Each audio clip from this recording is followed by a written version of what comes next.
The seventh chevron locked with the resonant thunk that had signaled Earth's first steps into the galaxy for 6 years. But the MALP transmission that followed carried sensor data that made Cheyenne Mountain's control room go silent in a way that even unscheduled off-world activations never achieved. Walter Harriman stared at his console.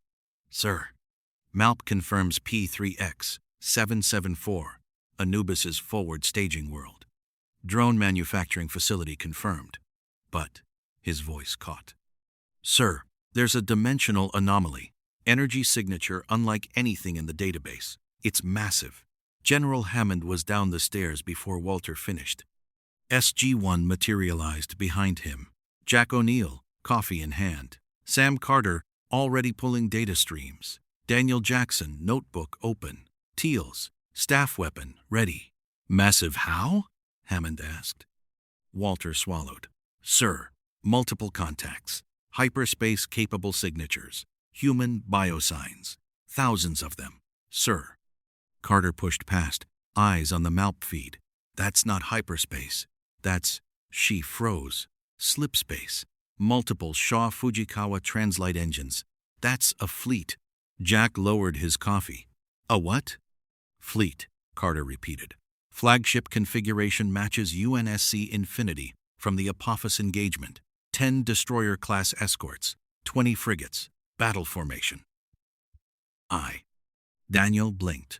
"The ship that punched Apophis unconscious is back, with friends." Teal's expression darkened. "Anubis will not tolerate human ships in his territory." Hammond hit the comm. "Captain Ronson Prometheus. Status." "Standing by, General," Ronson's voice came through. "Sensors confirm. UNSC battle formation between us and Anubis's forward base. They're..." "Human," Hammond finished. "Dial the Infinity. Priority channel. If you want to see more characters enter different universes, hit that subscribe button and drop the name of a character and the universe you'd want to see them in down in the comments below." Indeed. The Stargate cawooshed shut behind the MALP retrieval team, but the real arrival happened 3 minutes later when Cheyenne Mountain's surface sensors registered Pelican dropships on Descent Vector 3 UNSC craft. Military configuration, weapons cold, but flight profiles screaming combat veterans. Master Chief stepped off the lead ramp first, Mjolnir armor gleaming under Colorado's sun. Gold visor scanning landing pad with tactical precision that recalibrated every SF trooper's frame of reference for what a soldier looked like.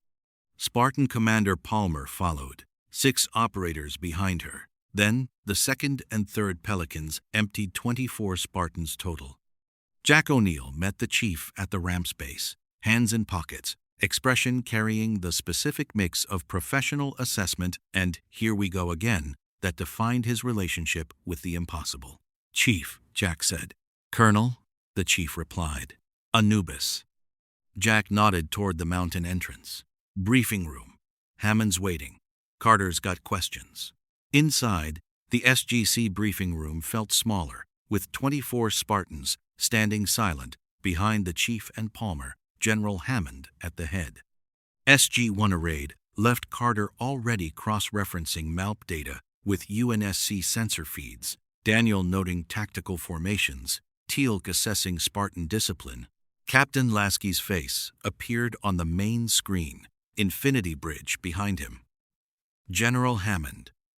Battle Fleet 1, reporting. Slipspace transit failure. Fleet scale rupture deposited us in your galaxy. Current status. Infinity, 94%. Combat effective. Destroyers, 89%. Frigates, 82%. Anubis's forward base is 12 light minutes out. Drone production confirmed. 2. Hammond leaned forward. "Captain, situation?" Hammond. Lasky transmitted fleet disposition. 10 Enlace-class destroyers forming an equatorial defensive sphere. 20 Paris-class frigates screening Lagrange points. Infinity high anchor covering polar approaches. Prometheus is already integrated into the frigate screen. Carter's eyes widened at the Mac cannon configurations. Twin beats, kinetic saturation, Anubis's adaptive shields. Vulnerable, Cortana materialized beside the chief. Your harmonic analysis from Apophis engagement. Refined for ancient modifications. 87% penetration probability. Carter stared at the AI hologram, stable, crisp, rampancy progression, halted by her stabilization model sent through the relay 3 weeks prior. It worked. 94%, Cortana confirmed. Your model exceeded projections. Jack cleared his throat. Focus. Anubis? Teal'c spoke. He probes first. Drones. Alkesh. Jaffa scouts. Tests defensive architecture before committing Hatak. Palmer nodded. Spartans integrate choke points. Standard protocol. Daniel looked up from his notes. You're not asking permission. The chief's visor turned toward him. Mission parameters clear. Anubis threatens Earth. We neutralize the threat. Hammond processed the room dynamic. 24 Spartans treating Cheyenne Mountain like a forward operating base. UNSC fleet integrating Prometheus without discussion. AI collaborating with Carter like old colleagues. 6 years of SGC operations had recalibrated Earth's frame of reference for what defense looked like. This recalibrated it again. Captain Lasky, Hammond said, you have orbital command. Colonel O'Neill coordinates the surface. Chief Spartan integration. Colonel Carter, technical liaison. Maz. Understood, Lasky said. Pelicans inbound. Spartan teams deploying. First drone wave expected in 90 seconds. The briefing broke. Spartans moved through corridors like they owned them. Carter and Cortana are already deep in shield harmonic refinements. Jack and the chief headed toward the gate room. Last time, Jack said, Apophis, 4,000 Jaffa. Anubis, the chief said. Different. Scale? Jack asked. Same framework, the chief said. Defensive choke points. Weapon profile rotation. Orbital superiority. Dot. Jack nodded. Spartans know the mountain. From schematics, the chief said. And me. The first drone wave hit perimeter defenses. The mountain shook. Walter's voice. Contact. 12 drones through the frigate screen. Palmer's voice through comms. Spartan teams repositioned. 3 weapon profiles active. Jack clapped Chief's pauldron. Mjolnir absorbed impact silently. Watch your 6. Watch yours, Chief said. Spartans fanned through corridors. The UNSC fleet held an orbital sphere. Anubis probed. The morning recalibrated. The SGC control room operated at a frequency that the Infinity's bridge crew would have recognized immediately, the specific rhythm of a facility that had been processing impossible situations for so long that impossible had become the operational baseline from which all other assessments ran. Walter Harriman tracked 31 UNSC ships across his sensor display while simultaneously monitoring Anubis's drone swarm inbound from the forward staging world, the Prometheus integration into the frigate screen, and the 12 drones that had broken through the outer perimeter and were now making Cheyenne Mountain's lower corridors extremely interesting for Spartan teams 1 through 4. He had been doing this job for 6 years. He had never needed a bigger display. General Hammond stood at the control room window overlooking the gate room, watching Master Chief and SG-1 move with the coordinated efficiency of people who had survived enough impossible mornings to stop being surprised by them. The Spartans in the corridors moved differently, not better, not worse, but with a quality that Hammond had only seen in Special Forces operators who had internalized their environments so completely that tactical awareness had become something deeper than training, reflex as architecture, combat as instinct. Sir, Carter said from her console. Drone swarm analysis complete. 12 units active in mountain corridors. 1. Cortana's confirmed swarm hierarchy-led coordinator on surface primary access. Secondary units networking through 0. 8. Second adaptation cycles. Spartan weapon rotation holding adaptation lag at 1.4 seconds. And orbital? Hammond asked. Destroyer Squadron Alpha holding formation, Carter said. 10 Anlace-class destroyers, twin Mac beats locked to Carter solution, my solution. Which is strange to say, Anubis's adaptive shield harmonics, running 87% penetration probability per Cortana's refinement. She pulled up a secondary display. Frigate Squadron Beta has Archer pods full spread. Prometheus is integrated into screen position Delta 7. Ronson's flying like he's been waiting 6 years for backup. He has, Hammond said. Yes, sir. Jack entered from the corridor, P-90 at low ready, the chief behind him, Mjolnir, moving with the soundless precision that always reset Hammond's frame of reference for how much armor a human body could carry. Cortana's holographic form flickered at the chief's shoulder, stable and precise, the rampancy degradation that had haunted her last visit, nowhere in evidence. Drones in sublevel 2, Jack reported. Palmer's teams handling corridors 3 and 7. Weapon profile rotation working. Adaptation lag confirmed. Lead coordinator? Carter asked. Surface, the chief said. Primary access. Coordinating 6-unit surface team. Take it down, and you get 23% swarm degradation, Cortana said. The remaining units lose coordination efficiency. Adaptation cycles extend to 2.1 seconds. Jonas Quinn, 6 months into the team, still calibrating his relationship with situations that exceeded his previous universe's frame of reference, looked up from his console. What happens after the drones? Teal'c said, Anubis. Probes. In stages. Al-Kesh, Teal'c said from his position at the control room entrance, a staff weapon across his chest, watching the tactical display with the settled attention of a warrior who had served Apophis for 80 years before choosing a different path. 200 heavy bombers. Then Jaffa scouts through ring transport. Then Hatak orbital commitment. Jonas wrote this down. In that order, Anubis does not deviate from analysis, Teal'c said. Every stage produces data. Every stage is calibrated. So we're not being attacked, Jonas said. We're being measured. Both, the chief said. Hammond turned from the window.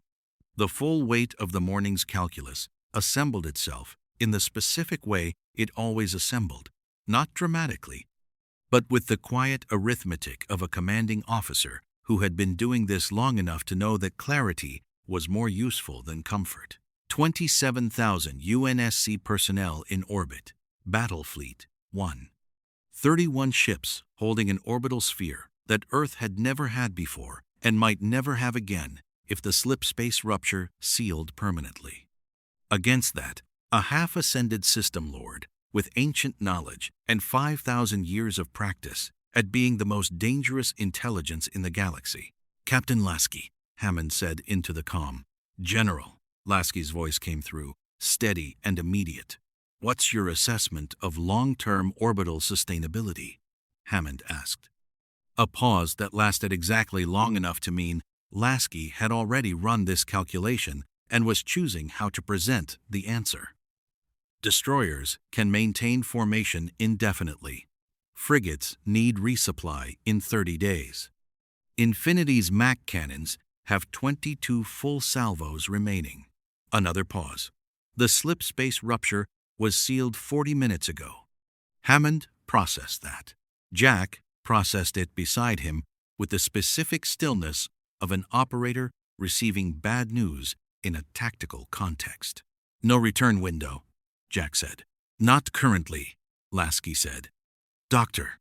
Carter, your team and mine have been cross-referencing ancient database entries on dimensional transit since the rupture.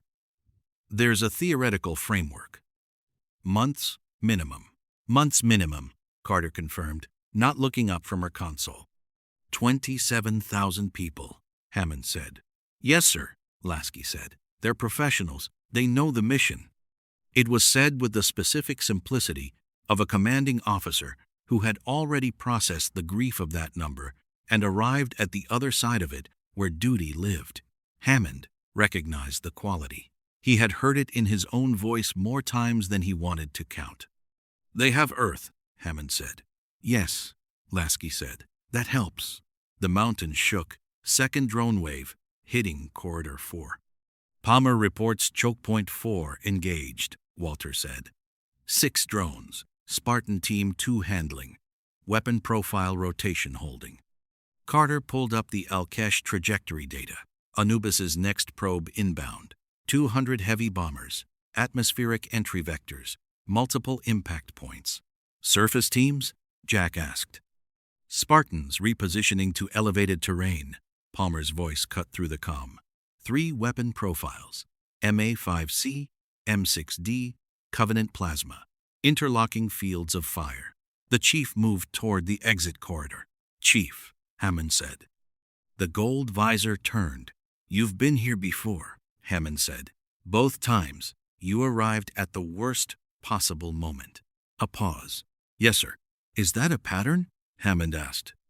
The chief considered this for 1.3 seconds, which in Spartan tactical processing represented significant deliberation.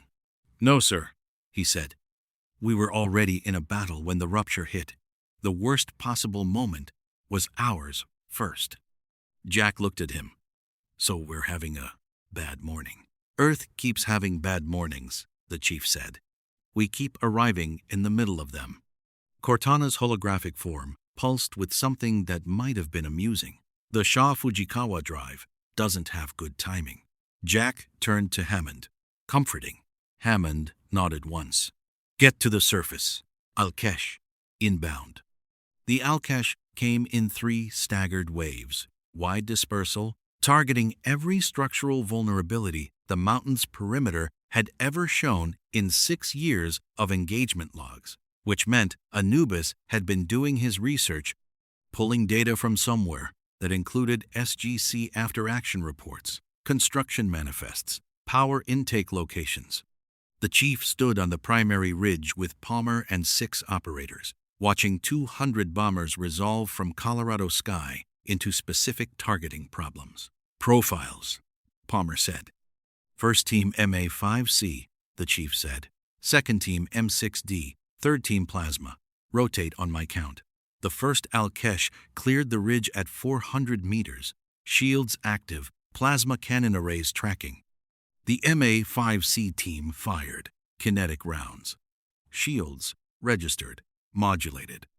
The M6D team fired. Different kinetic profile. Shields hesitated 0. 6. Second adaptation lag in the Alkesh shielding, slightly slower than drones. Plasma team fired. Energy profile. 3 Alkesh shields collapsed. Spiraling impacts. Rotation, the chief said. M6D leads. Plasma second. MA-5C third. The bombers adapted, then adapted again, then hit the wall of 3 weapon profiles rotating faster than their shielding could track, and started dying faster than they could compensate. Surface battery hot, Carter's voice came through the comm. Nakwada enhanced rounds. 4th profile. 4 profiles. Alkesh adaptation architecture, designed for 2 simultaneous profiles, maximum, started failing across the formation. 20% losses in 47 seconds. Anubis watched from his flagship at the edge of the system, instruments registering the surface engagement data, the orbital sphere holding perfect formation, the human fleet absorbing probe after probe without breaking. He recalculated. The probe phase was producing data at the expected rate. The human fleet's destroyer formation was more sophisticated than initial analysis suggested. The surface defensive architecture cycled weapon profiles faster than drone or Alkesh adaptation could track. The mountain held. Recall Alkesh, Anubis said. Full Hatak commitment. All 14 ships. Target destroyer formation center. Unquote. The fleet master obeyed. Hammond watched the tactical display as 14 Hatak accelerated from reserve positions. Full commitment. No more probing. Lasky, Hammond said. We see it, Lasky said. Destroyer Squadron Alpha, 4th Mac, beat ready. The frigate screen collapses in the center. Infinity primary Macs are hot. End. The mountain's corridors had gone quiet. Drone swarm degraded, Alkesh recalled. Jaffa scout force neutralized by choke point teams. The surface was secure. Now it was the fleet's turn. Teal'c stood beside Hammond at the tactical display, watching 14 red icons converge on 31 blue ones. "Indeed," Teal'c said, and the single word carried everything. It always carried the weight of a warrior who had seen the false god's power crumble before, and was watching the mathematics of their next crumbling already in progress. Hammond looked at the display, at the orbital sphere, at the fleet that had arrived uninvited and taken up position between Earth and everything coming for it. "All ships," Lasky said. "This is the real engagement. Fire on my mark." The destroyers fired. Anubis's adaptive shields met kinetic beat frequency saturation for the first time in 5,000 years, and the mathematics began resolving in the only direction they could. The orbital engagement began at 0736 hours, with the specific violence of weapons that had been designed in a different universe for a different war, now recalibrated by Carter's harmonic analysis and Cortana's beat frequency refinement to solve a problem that neither universe had faced alone. Destroyer Squadron Alpha fired the first full salvo. 10 Atlas-class destroyers, 20 cannons. Twin Mac beats first cannon on harmonic upswing, second 2.1 seconds later on downswing. The beat frequency Carter had spent 3 years theorizing, and Cortana had refined in 11 minutes, created a kinetic saturation pattern that Anubis's ancient-derived adaptive shields had never encountered in 5,000 years. Of absolute military supremacy. The shields were designed to rotate harmonic frequencies against energy weapons. Against kinetic mass, they could modulate deflection fields. Against sustained kinetic mass at relativistic velocity, they could hold. Against 2 simultaneous kinetic signatures, arriving at carefully timed intervals that exploited the 2.7-second harmonic rotation cycle they cascaded. Hatak 1 through 4 took the first salvo across their forward shield arcs. Shield integrity dropped an average of 41% across all 4 ships in 4.3 seconds. UNSC, stalwart and resolute, bearing directly on Anubis's personal flagship, fired their beat sequence with the precision of crews who had practiced this targeting solution for 48 hours since Cortana first transmitted the harmonic data. First, cannon. Act 2.1 seconds. Second, cannon. The flagship's shields, ancient modified, theoretically the most sophisticated shielding in the galaxy, dropped from 91% to 38%. On the Infinity's bridge, Lieutenant Esposito's voice was steady. 4 Hatak shields in cascade failure. Anubis flagship at 38%. Destroyer formation holding perfect spacing. Lasky watched the tactical display. Frigate screen archer spread. Pattern, Victor. The target exposed Hatak hulls. 600 Archer missiles launched across the frigate formation. Kinetic warheads, staggered detonation sequences, 20 frigates firing in overlapping arcs that ensured no Hatak in the engagement envelope could concentrate point defense on a single launch vector. Prometheus broke from the screen, Captain Ronson pushing the ship into a high G turn that only a vessel flying on 3 years of accumulated combat instinct would attempt.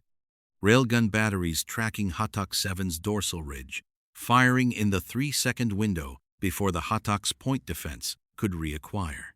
Hatak 7 lost its primary emitter junction. Prometheus reporting railgun impact. Hatak 7, Palmer said. Hull breach confirmed. Primary weapons offline. Ronson, Jack said from the control room. Buy him a drink. He's buying, Hammond said. Anubis's flagship 0738 hours. The system lord stood at his tactical holograph as his forward shield emitters overloaded in sequence. His fleet master fought sparking consoles.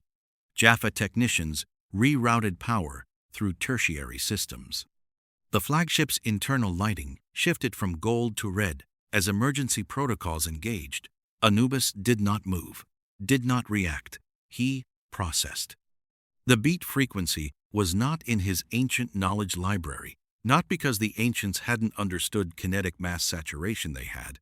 They had designed defenses against exactly this principle, but because no civilization in this galaxy had ever deployed kinetic weapons at this scale with this timing precision. His adaptive shields were designed against the weapons this galaxy produced, against two simultaneous kinetic signatures fired at calculated intervals. They had no answer. He ran the tactical mathematics in the time it took his fleet master to report damage. Results: Hatak 1 through 4 combat effectiveness reduced to 43%. Hatak 7 primary weapons offline. Flagship shields at 38%. Structural integrity holding. Secondary weapons functional.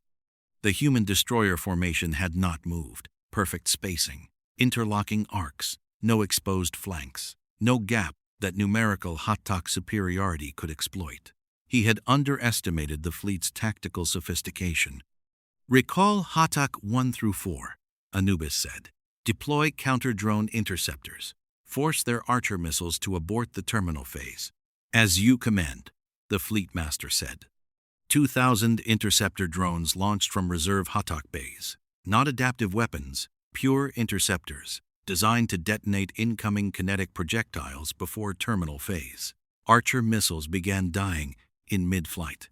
Frigate screen, Lasky said immediately. Cease archer fire. Switch to point defense only. Destroyers maintain anti-Hatak focus. The tactical exchange shifted. Interceptor drones clearing the missile envelope. Destroyers reloading Mach beats. Frigates repositioning point defense coverage.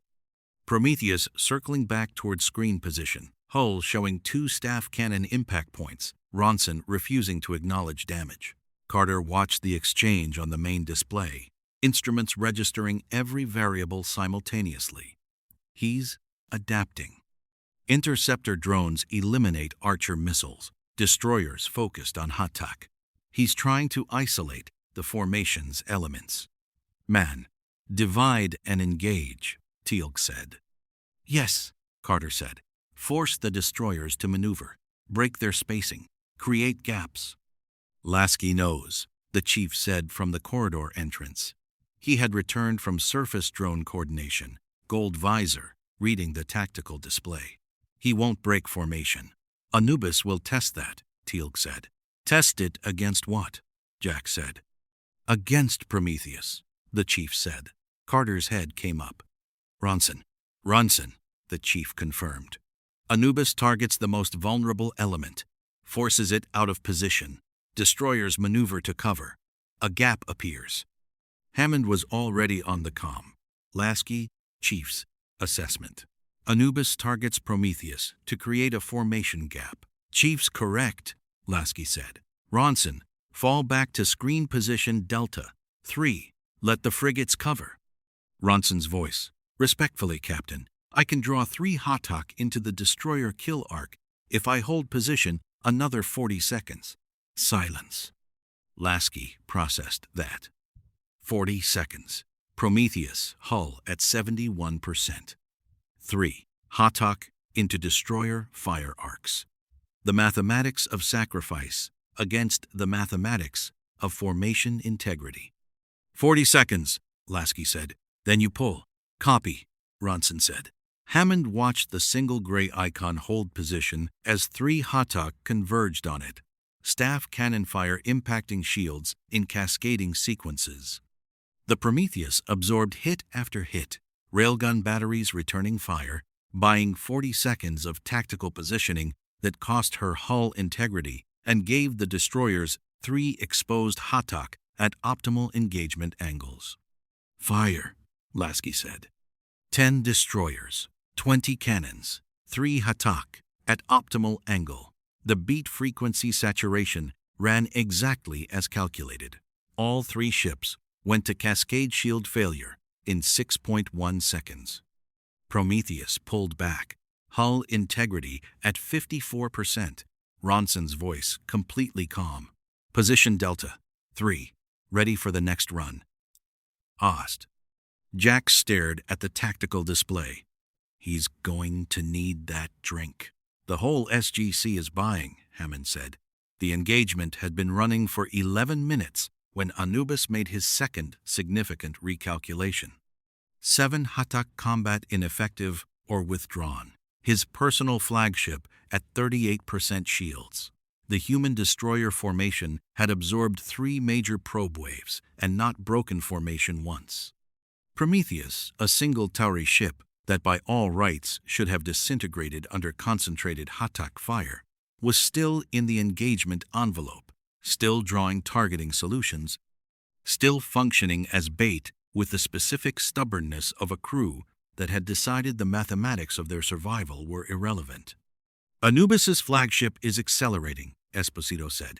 He's moving to a firing position in the Destroyer Squadron Alpha Center, bringing the remaining 6 Hatak as escort.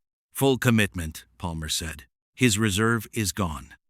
Lasky checked the fleet status. Infinity primary max. 4 rounds. Target Anubis flagship. Destroyer's 5th Mac, beat on my mark. Frigate screen point defense. Maximum coverage. On. A. The Infinity's 4 primary Mac cannons, the largest kinetic weapons humanity had ever built, rotated to bearing. 4600-ton ferric tungsten slugs. 40 kilometers per second. Terminal velocity. Energy equivalent of a tactical nuclear detonation delivered as pure kinetic mass. Anubis's flagship shields at 38% entered optimal engagement range. Fire, Lasky said. The Infinity fired 4 times in 2.8 seconds. All 4 rounds hit. Anubis's flagship forward pyramid structure disintegrated across a 70-meter section. Power relays failed in a cascading sequence through the ship's central spine. The Peltak vented the atmosphere. Secondary explosions walked down the starboard quarter. The Hatak didn't explode. Goa'uld redundancy systems were extraordinary, but it ceased, in every meaningful military sense, to function as a warship. The escort Hatak held formation for 3.7 seconds after the flagship's combat effectiveness collapsed. Then 2 broke toward hyperspace. Then 3 more. The 6th, taking direct Mac fire from destroyers Stalwart and Vigilant, simultaneously lost propulsion entirely and began a slow, unpowered drift. Anubis fleet-breaking formation, Esposito said. Hyperspace windows opening. Multiple ships withdrawing. Lasky exhaled. All ships damage assessment. Maintain formation until the last Hatak clears sensor range. The control room erupted. Walter caught himself mid-celebration and returned to his console with professional dignity. Jonas wrote furiously. Carter was already pulling engagement data for analysis. Orbit clear, Walter said. All Hatak withdrawing or combat ineffective. Hammond hit the comm. Lasky, outstanding. You're Prometheus, Captain, Lasky said. Get him a medal. Already drafted, Hammond said. But Teal had not moved from his position at the window. His staff weapon was still across his chest. His expression carried the quality it carried when the immediate threat had been neutralized and the deeper threat was just arriving at the surface of awareness. Anubis, Teal'c said. The room went quiet. His flagship is disabled, Jack said. Fleet's running. His body is not, Teal'c said. He is half ascended. His energy form does not require a functional ship. Carter ran the sensor data. Ring transport signature. Sublevel 1. She looked up. He's in the mountains. Hammond was already on the comm. All teams Anubis are in the building. Energy form. Do not engage directly. The chief turned toward sublevel 1. Chief, Hammond said. Cortana briefed me, the chief said. Naquadah resonance disruption. Physical contact to destabilize the energy matrix. DHD frequency. Unquote. DHD frequency. Jack fell in step. Last time corridor. Different god. Same mountain, the chief said. Carter was already pulling the DHD resonance frequency calculations. The calculations she had been developing since the last visit, since Cortana had first flagged Anubis's energy form as the threat profile that required a solution the SGC had never had before. She had the solution now. "John," Cortana said, through the external speaker. The chief paused. 186.4 terahertz, Cortana said. "ZAT, frequency modulation. Physical contact at that window. 2 seconds." The chief moved toward sub-level 1 at a pace that made the SF escorts flanking the corridor question their life choices. Behind him, the gate room hummed at standby. 31 UNSC ships held orbital positions. Anubis dispersed from his flagship, descended to the one place in the galaxy he was least expected to enter, personally moved through Cheyenne Mountain's corridors like a wound in the air. Ancient knowledge intact, energy form intact, and absolutely certain that the humans waiting for him had nothing that could stop him. He was about to find out how wrong certainty could be. Cheyenne Mountain, sublevel 1074, 9 hours.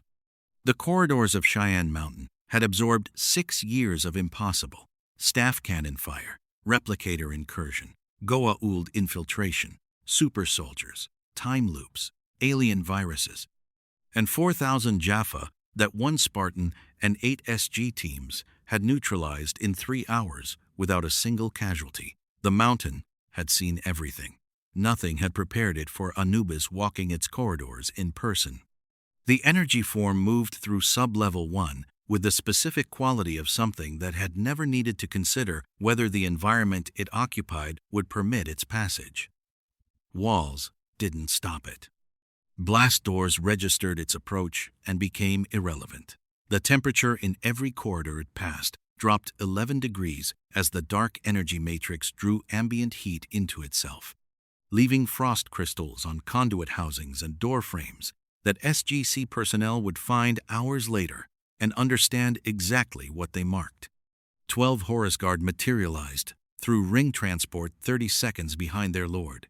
Black armor, personal shields, heavy staff weapons, elite formation. They moved in the specific pattern of warriors who had been protecting a god for long enough that protection had become theology. Every sightline covered, every angle cleared, movement so precise it looked choreographed. It was choreographed. 5,000 years of it. Master Chief watched them emerge on the sublevel 1 tactical overlay from the junction 14 meters ahead. Cortana painting target designators across his HUD in the specific way she worked when the tactical picture was complex enough to require continuous update. 12 Horus Guard, 1 Anubis. Rings transport residual energy fading. Temperature drop confirmed 9.3 degrees in the corridor, still falling. 12 guards, Cortana said. Anubis holding position at Junction Delta. He's scanning, looking for the gate room. Standard Goa'uld infiltration objective, Jack said from the chief's left. P90 at low ready. Voice at mission volume. The specific register Jack O'Neill used when the situation had moved past commentary and into the zone where words cost energy better spent elsewhere. Gate room, DHD. Call reinforcements through from inside. He did his research. Carter's voice came through the comm from the control room. He knows the mountain's defensive architecture. He knows where the gate is. He doesn't know about us, the chief said. He knows about you, Cortana said. Apophysis engagement data. He's analyzed the after-action reports. Jack stared at the visor. He has our after-action reports? He has Apophis's tactical logs, Cortana said. Same data, different source. So he knows about the Spartans.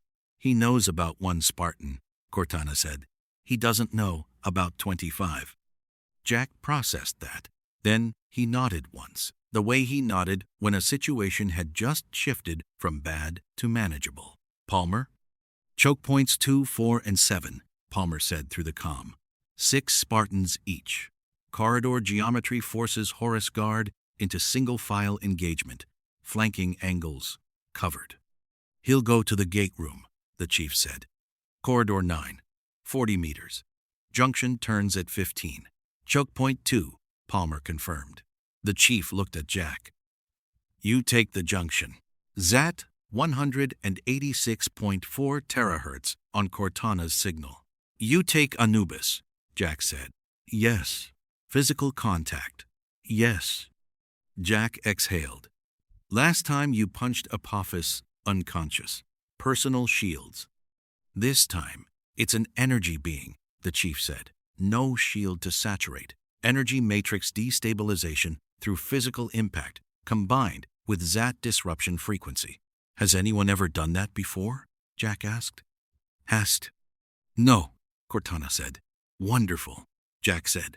Anubis reached Corridor 9 at 0751 hours.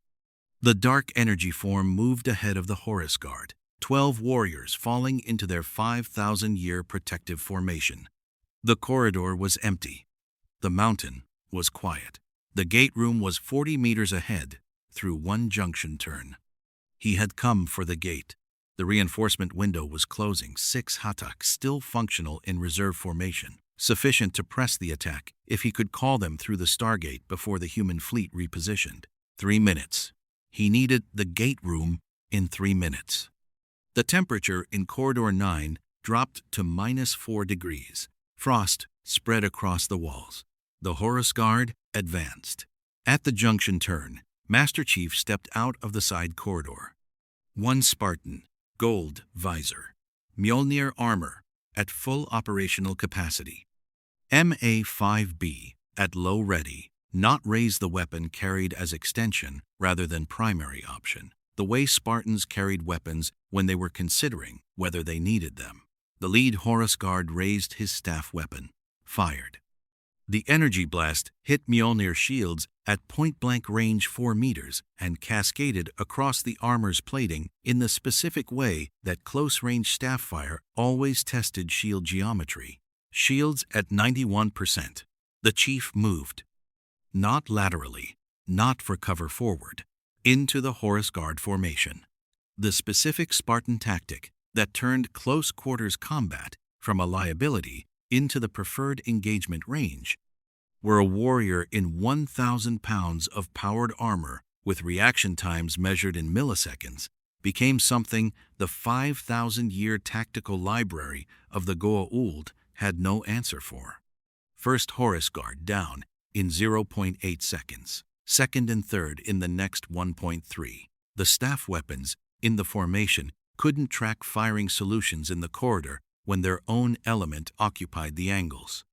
Personal shields interacted badly with adjacent shields at contact range, an energy geometry problem that Jaffa formation doctrine had never needed to solve because nobody had ever been inside the formation before. Fourth and fifth down. Sixth, the chief's shields absorbed 3 more point-blank hits, 74%. Anubis watched. The dark energy form had stopped at the junction's far end. Ancient knowledge processing the engagement in real time, the Spartans' movement, the shield absorption rate, the way the tactical situation inside the Horus Guard formation had collapsed in 4.2 seconds. Not in the tactical library. Not in anything. 6 remaining, Cortana said in the chief's helmet. Anubis holding position. Energy is active. He's deciding. What Anubis decided was that the corridor was no longer the approach vector. Dark energy extended not the Horus Guard's weapons, not staff fire, not the ribbon device. Something older, ancient knowledge made direct. A wave of pure entropic force that propagated down the corridor like a pressure change, dropping ambient temperature another 18 degrees in 0.4 seconds, frost coating the chief's visor. Mjolnir's thermal systems compensated. The neural interface registered the entropic contact. Cortana's warning flashed across the HUD. Energy matrix contact. Shields insufficient. Do not sustain. The chief moved through it.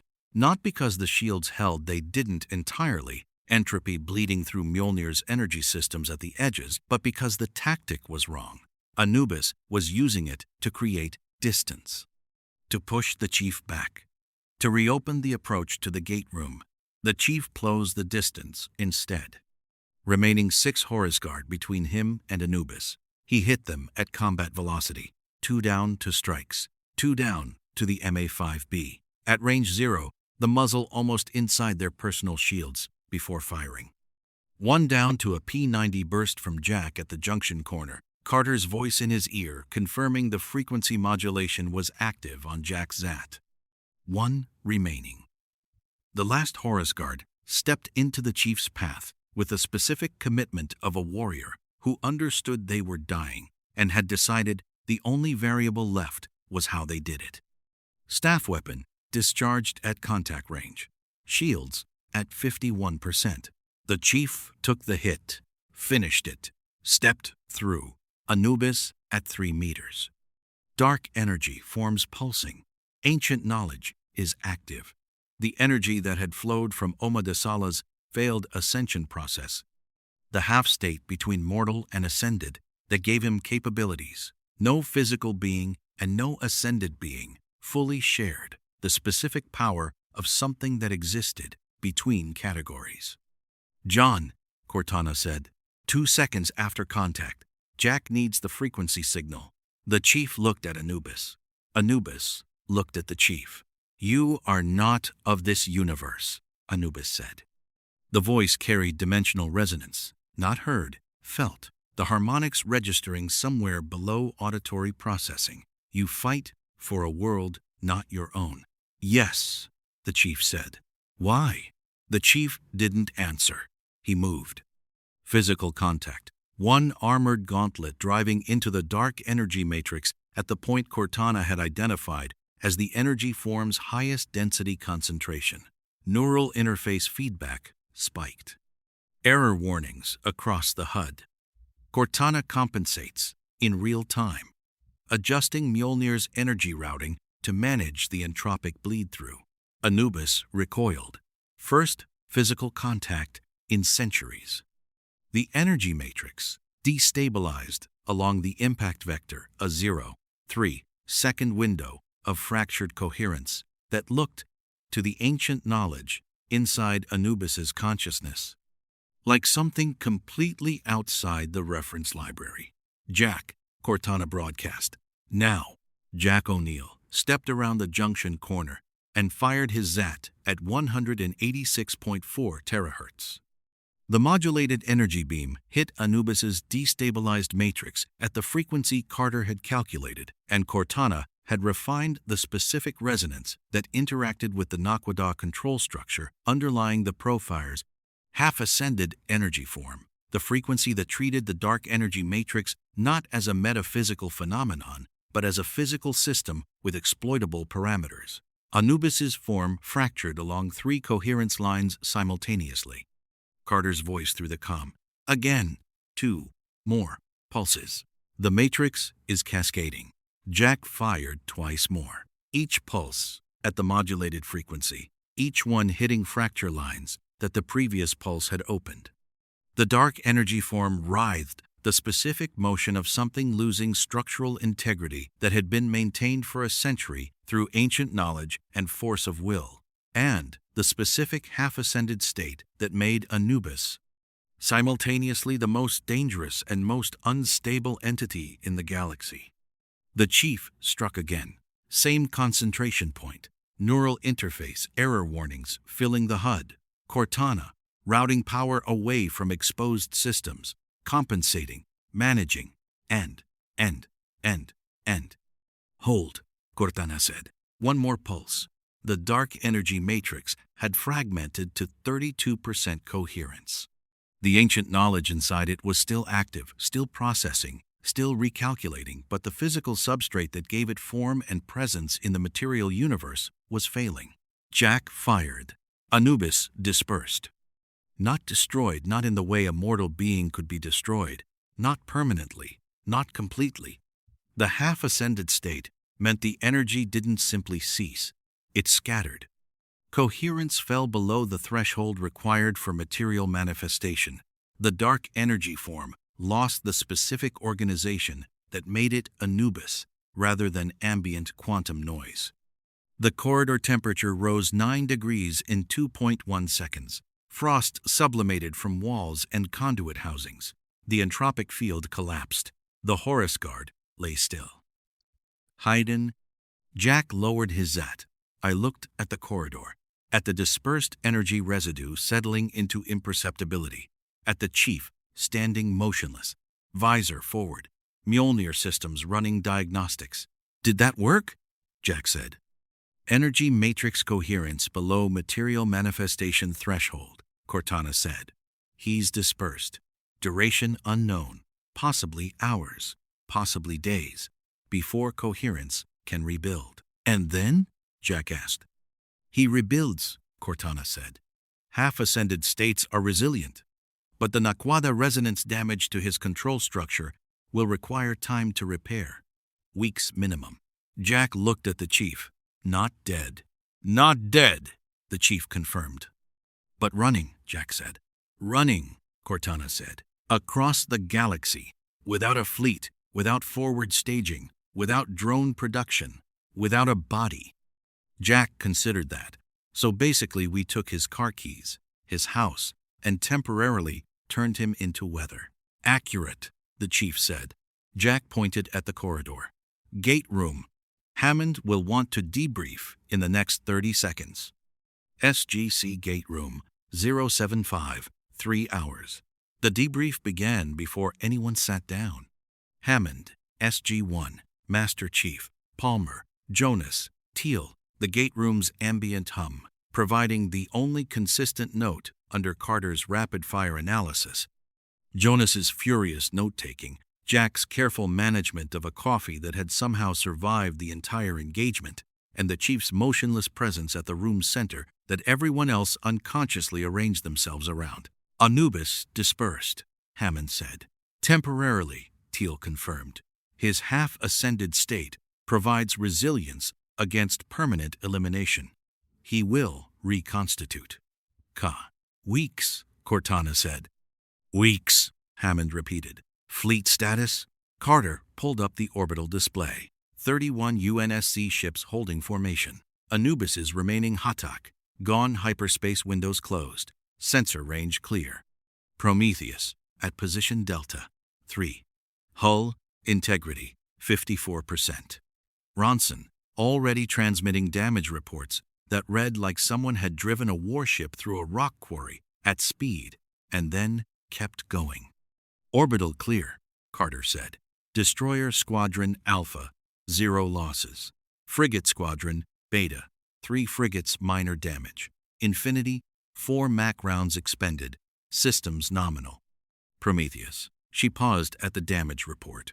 "Ronson is apparently fine and wants to know if the SGC needs a second run." Jack raised his coffee. "Buy him Colorado. Slipspace drive?" Hammond asked. The room went quiet.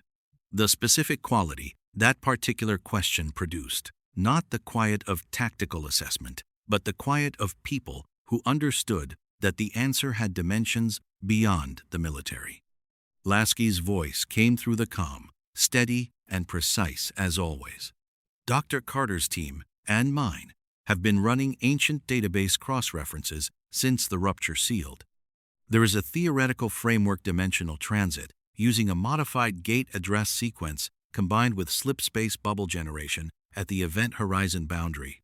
It requires a ZPM we don't currently have and 2 months of Carter and Cortana working the problem." 2 months, Hammond said. "Minimum," Lasky said. 27,000 people, Hammond said. "Yes, sir," Lasky said. "They have shore leave approved. Colorado Springs is apparently very popular." Jonas looked up from his notebook. "They're staying." "They're staying," Hammond confirmed. He looked at the chief. "All of you." The chief stood with a specific quality he brought to all stillness tactical awareness as baseline, everything else built on top. The gold visor reflected the gate room. The Stargate at standby. The iris. The DHD. All of it. "Yes, sir," the chief said. Teal'c inclined his head. "Indeed." Daniel closed his notebook. "The galaxy noticed. Tok'ra will want a meeting. Bratak's network will have heard about the fleet by morning. Baal's intelligence apparatus will be processing this engagement." He looked at Hammond. "And Asgard." "Thor?" Jack said. "Already beamed aboard Infinity," Cortana said, unannounced, 3 minutes ago. He says he finds the slipspace technology intriguing and would like to discuss dimensional transit with Dr. Carter at her earliest convenience. Carter's expression moved through surprise into the specific territory of a scientist who had just been handed a research collaboration that redefined the scope of what was possible. Thor. He also, Cortana added, says the Infinity is the most interesting ship he has encountered in 400 years. Lasky's voice, carefully neutral. I'll pass that along to the crew. Jack looked at Hammond. We have 31 ships, 27,000 people, 24 Spartans, an AI running at 94%.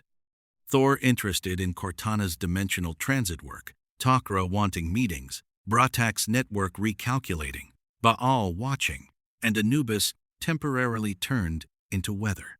Hammond nodded. Yes. Is this better or worse than usual? Jack asked. Hammond considered. Neither. It's different. Different, Jack said. Right. He drank his coffee. 3 days later. SGC. Briefing room. The integration report sat on Hammond's desk in 3 volumes. Volume 1. UNSC Fleet Tactical Doctrine. MAC. Beat Firing Solutions. Destroyer Formation Geometry. Spartan Choke Point Protocols. Cortana's Drone Adaptation Analysis. Frigate Point Defense Rotation. Volume 2. SGC Contributions. Stargate Network Access. Goa'uld Shield Harmonics. Tok'ra Intelligence Integration. Ancient Database Entries. Relevant to Slipspace. Dimensional Transit. Volume 3. Joint Operations Framework. Shore Leave Rotations. Supply Chain Integration. Command Structure. It was the most comprehensive military alliance document in human history. Technically, also in UNSC history, since they had never allied with another universe before. Carter and Cortana were running dimensional transit calculations in Lab 3, with Thor observing, the Asgard Supreme Commander contributing theoretical frameworks from 400 years of hyperspace research that had never before intersected with slipspace physics. The combination was producing results that Carter described in her mission log as genuinely unprecedented, and that Cortana described as faster than predicted. Spartans were running joint training with SGC teams in the mountain's lower levels. Palmer's operators working choke point protocols with SG-3, SG-7, and SG-12, the sessions producing a combined tactical doctrine that neither tradition had generated alone. Teal'c and Spartan operator Vale had developed a staff weapon, Mjolnir combined assault pattern that made both their instructors stop and take notes. Daniel and the UNSC's cultural liaison team were 3 days into comparative Forerunner ancient linguistics and had found 17 structural parallels that suggested a connection neither university had documented. Daniel's excitement was approaching the specific frequency it achieved when he was about to rewrite everything humanity understood about galactic prehistory. Marines were in Colorado Springs on rotation. The local economy had opinions about 27,000 personnel on shore leave that could be summarized as favorable. Jack sat at the briefing room table with his coffee and his feet up, and the quiet of a man who had processed the week and arrived at his conclusion. The chief sat across from him, Mjolnir sealed, gold visor forward. You're not going back, Jack said. Not yet, the chief said. 2 months, maybe more. Yes. And after that? Jack asked. The chief considered. Cortana's voice came through the external speaker, quiet, the specific quality of her voice when she was answering a question that had more weight than its words suggested. After that, Cortana said, we go where we're needed. Jack nodded. That's what we do. Yes, the chief said. They sat in the specific comfortable silence of soldiers who had been in enough bad mornings together that silence no longer required filling. Outside the briefing room, the Stargate hummed at standby. 31 UNSC ships held orbital positions around a planet that wasn't their home, in a galaxy that had needed defending again. In a universe that kept finding ways to require exactly the kind of people who had arrived uninvited and stayed because the mathematics of duty had no provision for leaving. In Lab 3, Carter and Cortana and Thor were rewriting dimensional transit theory. In the lower corridors, Spartans and SG teams were building something new from two traditions. In Colorado Springs, Marines were discovering that Earth, even an Earth that wasn't exactly theirs, was worth standing in front of. And in the ancient database, deep in the archive sections that Carter had flagged for follow-up and Daniel had already begun translating, a set of gate coordinates pulsed with dormant energy that had not been active in 10,000 years activated, sensors confirmed, by the exact slipspace energy signature of a fleet-scale dimensional rupture, as if something ancient had been waiting, as if the arrival had been expected. Walter flagged it at 0347 hours, noted it in the sensor log with professional precision, and left it for the morning briefing. It could wait until morning. It had, apparently, already waited 10,000 years. SGC Briefing Room, Day 40600 hours. Walter's sensor flag had waited through the night with the patience of something that had been waiting 10,000 years and found 4 more hours entirely manageable. Carter found it at 0347. Read it. Ran 3 verification cycles. Found the same result each time. Left it on Hammond's desk with a note that said, "Sir, ancient gate coordinates. Activated by our slipspace rupture signature. Recommend morning briefing. Carter." Hammond found it at 0558. Read it. Called the briefing for 0600. SG-1 arrived in the specific states of people who had learned that early briefings meant something had happened that couldn't wait for coffee.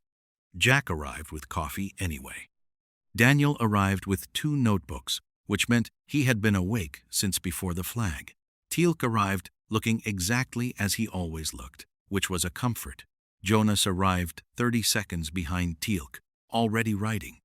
Master Chief arrived last, Mjolnir sealed, Cortana active, gold visor, reading the briefing room's tactical geometry the way it always did, not threat assessment exactly, more the baseline awareness of a soldier for whom situational analysis never fully switched off. Sergeant Harriman's sensor log, Hammond said. He pulled up the display. Gate coordinates 7 symbols, standard local address format. Energy profile, ancient. Activation timestamp, 023, 1 hours, triggered by residual slipspace, dimensional energy still dissipating from the fleet rupture. Location, P4X639. Colonel Carter. Carter stood. Ancient gate address. Dormant for approximately 10,000 years. The slipspace rupture's dimensional energy signature apparently matched a specific activation threshold, something in the address's programming that was waiting for exactly that energy profile. She paused. Not a coincidence. Not a coincidence, Hammond confirmed. Daniel opened Notebook 1. I've been running the Forerunner Ancient Linguistic Parallels from the UNSC Cultural Archive since yesterday. 17 structural similarities between Forerunner and ancient language architecture, more than should exist independently. The leading hypothesis. He looked at the chief. The Forerunners and the Ancients had contact, at some point, before the Forerunner Flood War and before the Ancient Ascension. They knew each other. The room processed that. Contact, Jack said. Possibly more than contact, Daniel said.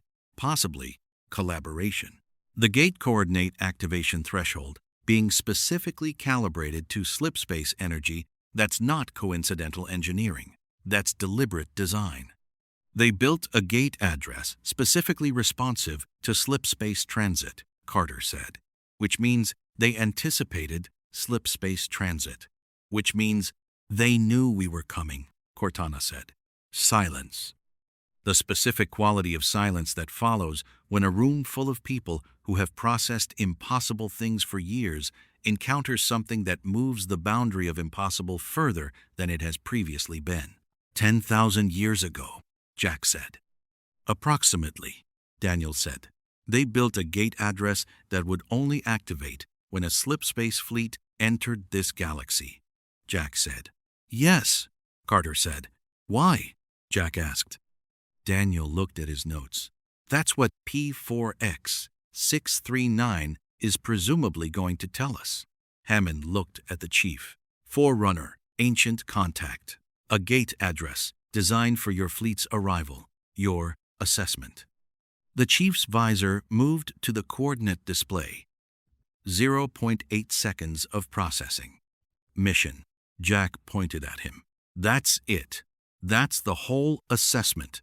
He's not wrong, Carter said. Hammond nodded. Malp first, then a team. Chief, you're with SG-1, P4X, 6390800 hours. The Malp came back with a breathable atmosphere, 0.98 G, ambient temperature 14 degrees Celsius, and sensor readings that Carter described as not possible across 4 separate instrument clusters before revising to not previously documented. The planet's surface was covered in structures, not ruined structures, standing, intact, fully operational by every energy reading available, built in an architectural language that combined elements of ancient design with geometric precision that the UNSC Cultural Archive identified as late-period Forerunner construction, combined.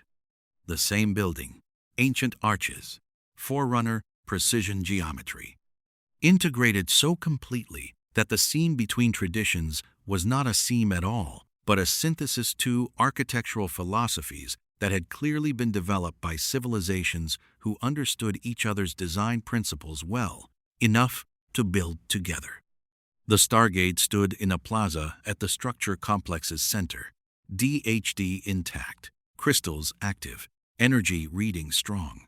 Around it, buildings, extending half a kilometer in every direction. No signs of habitation, no Goa'uld presence. The energy profile was completely inconsistent with Naquata-based technology. No Jaffa, no ring transport pads. SG-1 came through first, Chief behind them. 6 Spartans covering approach vectors. The event horizon closed behind them with the characteristic shimmer and silence. Jack scanned the plaza. Empty. Operationally empty. Cortana said. Systems active throughout. The facility is powered ZPM equivalent signatures in the substructure. Life support. Data storage. Processing cores. 5. Processing what? Daniel asked. Still reading, Cortana said. Carter knelt beside the DHD, her scanner running full spectrum analysis. The crystal interface was standard. Ancient configuration, externally, internally. She pulled the diagnostic display and stopped. Ran it again. The DHD's control crystals. The base matrix is ancient, but there are secondary processing layers. She looked up. Forerunner computational architecture, integrated into the DHD at the crystal level. Daniel crouched beside her. A hybrid DHD. Yes, Carter said. Built 10,000 years ago, Daniel said. Minimum, Carter said. Teal'c moved through the plaza. Staff weapon tracking. His expression carried the quality it wore when the situation required his Jaffa-trained threat assessment to work harder than usual. I sense no Goa'uld presence. No Jaffa has been here. No one has been here, the chief said, since it was built. How do you know? Jonas asked. Cortana, the chief said. Dust accumulation patterns on entry thresholds, Cortana confirmed, consistent with 10,000 years of atmospheric deposit with 0 foot traffic. The facility has been sealed, powered, waiting, and completely unvisited since construction. Waiting for us, Daniel said. Jack looked at the plaza, at the hybrid architecture surrounding them, at the DHD with Forerunner crystal processing layers, at the chief whose universe had built one half of what surrounded them, standing on a planet in a galaxy his universe hadn't known existed. "This is either the best thing we've ever found," Jack said, "or the worst." "In my experience," Daniel said, "those categories overlap significantly." "Indeed," Teal'c said. The facility's primary entrance responded to the chief. Not to Carter's ATA gene therapy, which activated ancient technology across the explored gate network. Not to Teal's staff weapon energy. Not to the DHD's operational status. To the chief. Specifically, to the Mjolnir armor's Forerunner-derived energy signature, the specific harmonic generated by technology built on Forerunner principles, walking into a building designed by people who had understood those principles 10,000 years ago. The doors opened. Carter stared. The entrance recognized Forerunner tech. "It recognized him," Cortana said. And her voice carried something the chief had learned to identify over years of operation, the quality Cortana's processing achieved when she encountered something that required her to update a fundamental assumption. Not alarm. Recalibration. The interior was vast, ceilings 40 meters, corridors wide enough for Forerunner vehicles, ancient script alongside Forerunner glyphs on every surface. Daniel already photographing at speed. Notebook abandoned for pure visual documentation. Data storage towers lining the primary hall, their energy signatures reading active and dense in the way of archives that had been accumulating information for millennia. At the hall's far end, a control interface, dual configuration, one panel in pure, ancient design, one panel in pure, Forerunner design, positioned side by side at identical heights, separated by 40 centimeters of empty space that had clearly been designed to be operated by two different people from two different civilizations at the same time. "Dual interface," Carter said. "Ancient and Forerunner," the chief said. "Designed for joint operation," Cortana said. "Neither panel is independently functional. The facility requires simultaneous input from both systems to access primary data storage." Daniel lowered his camera slowly. "They built a facility that neither civilization could open alone." "Why?" Jonas said. "Because," Daniel said, his voice carrying the quality of a linguist encountering a translation that changed the meaning of everything around it. "They wanted both sides to be present when it was opened." Jack looked at the dual interface, at Carter, at the chief. "So we need Carter on the Ancient panel and the chief on the Forerunner panel." "Yes," Cortana said. "And they designed this 10,000 years ago, knowing that eventually someone from each tradition would be standing in this room at the same time," Jack said. "Yes," Cortana said. "How?" Jack asked. "That," Daniel said, "is presumably what the data storage is going to tell us." Carter and the chief took their positions at the dual interface simultaneously. Carter's ATA gene responded to the Ancient panel instantly, the crystal surface lighting in the specific warm gold of ancient technology recognizing authorized access. The chief's Mjolnir interface responded to the Forerunner panel with the blue-white harmonic of Forerunner systems recognizing compatible architecture. For 2.3 seconds, nothing happened. Then, the data storage towers activated simultaneously across the entire facility, every archive unit, every processing core. The facility going from standby to full operational status in a cascade that started at the dual interface and propagated outward through the building's complete systems architecture. The primary display materialized above the interface, a holographic projection 8 meters tall, rendered in a visual language that combined Ancient and Forerunner graphic design so completely that neither Carter nor Cortana could immediately determine where one tradition ended and the other began. What it showed was a star map. Not this galaxy, not the UNSC's galaxy. Both, side by side, connected not by Stargate network, not by slipspace lanes, but by a third transit system represented in the map's graphic language as something that had no current analog in either civilization's technological vocabulary, older than Stargates, older than slipspace. A transit infrastructure that predated both, built by something that had existed before the Ancients and the Forerunners separately, and from which both had apparently descended. "That's not possible," Carter said. "It's documented," Cortana said. "The archive confirms. The Ancients and the Forerunners share a common ancestor civilization, pre-Alteran, pre-precursor, something earlier. Something that seeded both evolutionary lines in both galaxies and built the original transit infrastructure that the Ancients later refined into Stargates and the Forerunners later refined into slipspace."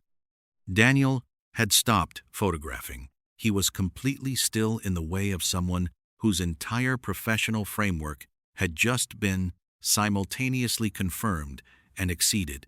"Common ancestor," he said. "Yes," Cortana said. "That's why there are 17 linguistic parallels," Daniel said. "Yes," Cortana said. "That's why the gate address was calibrated to slipspace energy," Carter said. "Yes," Cortana said.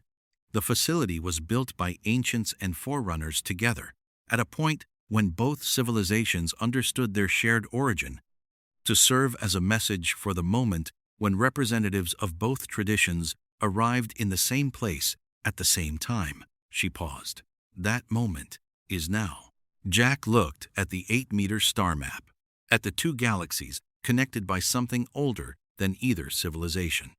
At the Spartans standing at a Forerunner interface in an Ancient-Forerunner facility on a planet in a galaxy that his universe didn't know existed until a slipspace drive failed at the exact moment it needed to fail. "So," Jack said, "not a coincidence." "No," the chief said. "None of it," Carter said. "The rupture," Jack said. "The timing. The fleet. Being here." "No," Cortana said. Jack drank his coffee. "I looked at the map, at the common ancestor infrastructure connecting two galaxies, at the implications spiraling outward from that map in directions that would require Carter and Daniel and Cortana and probably Thor and possibly Bratak to fully process." "Hammond," Jack said, into the comm. "Colonel?" Hammond's voice came through. "We found something," Jack said. "Define something," Hammond said. Jack looked at the map. "Sir, the Ancients and the Forerunners are related. Same ancestor civilization. There's a transit infrastructure, older than Stargates, that connects both galaxies. The facility we're standing in was built 10,000 years ago specifically for this moment. And Cortana has about 4 million years of combined archive data that Carter is going to need approximately 1 human lifetime to fully process." Silence on Hammond's end. The specific silence of a commanding officer receiving information that required a complete recalibration of the strategic picture. "Colonel," Hammond said. "Sir? Is everyone alive?" "Yes, sir," Jack said. "Then come home," Hammond said. "Bring the data. We'll figure out the rest." And Jack looked at SG-1. At the chief. At the 8-meter star map still glowing above the dual interface, patient and ancient and carrying 4 million years of answers to questions humanity hadn't known to ask yet. "Copy that," Jack said. Dialing home. The Stargate engaged. 7 chevrons locked. The Kawush filled the plaza with blue-white light. And somewhere in the facility's deepest archive, a secondary system had activated the moment both panels engaged a message, compressed, ancient, addressed in both Ancient and Forerunner script to the specific individuals who would open the interface. Cortana translated it in 0.3 seconds.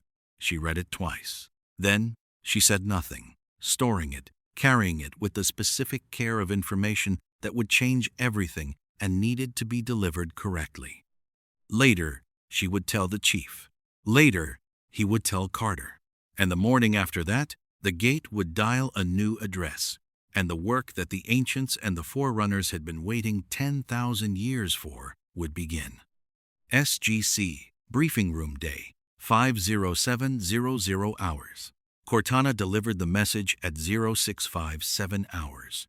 Not in the briefing room. Not in Carter's lab. In the corridor outside the gate room, where the chief was running his pre-mission diagnostic and the mountain was still finding its morning rhythm between shift changes, in the specific window of relative quiet that existed between 0630 and 0715, when the SGC's operational tempo briefly allowed something that wasn't quite silence but was close enough. She materialized beside his shoulder without announcement.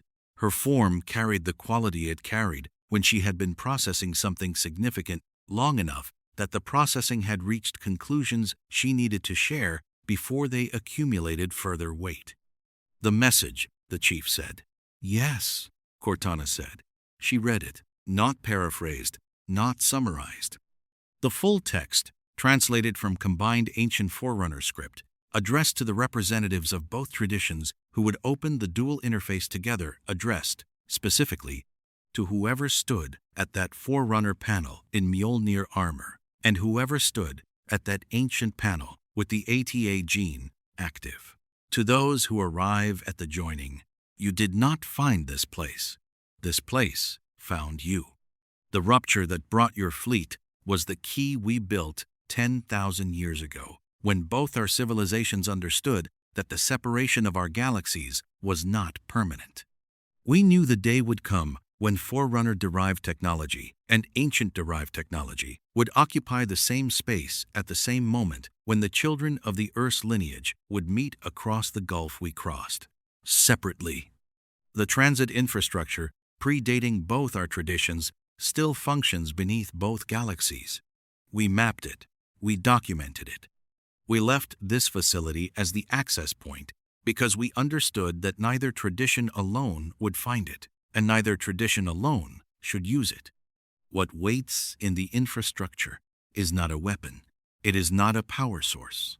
It is a record of what came before both of us, of what created the conditions for both galaxies to produce life at all, and of what is still active in the deep architecture of spacetime that neither Stargates nor slipspace has ever reached. You will need each other to read it. You will need each other for what comes after. The Earths send their regards across 10,000 years. Begin. The chief stood motionless through the reading. When Cortana finished, he was quiet for 4.1 seconds long, by Spartan processing standards, for a situation assessment. "The Earths," he said. "Common ancestor civilization," Cortana said. "Neither ancient nor forerunner, prior to both. The archive at P4X 639 contains 4 million years of Earth's documentation, their history, their science, their understanding of the deep spacetime infrastructure. The transit system connecting both galaxies is theirs." "Still active," the chief said. "Still active," Cortana confirmed. "And something in it requires both traditions to access," the chief said. "Yes," Cortana said. "Carter," the chief said. "She needs to hear this," Cortana said. Unquote. "Yes." The chief moved toward Lab 3. Lab 3, 0702 hours. Carter had been awake since 0330. Thor had been present since 0400. His gray form settled into the chair across from her workspace with the patient attention of an Asgard Supreme Commander who had found something genuinely interesting for the first time in what his expression suggested was a considerable period.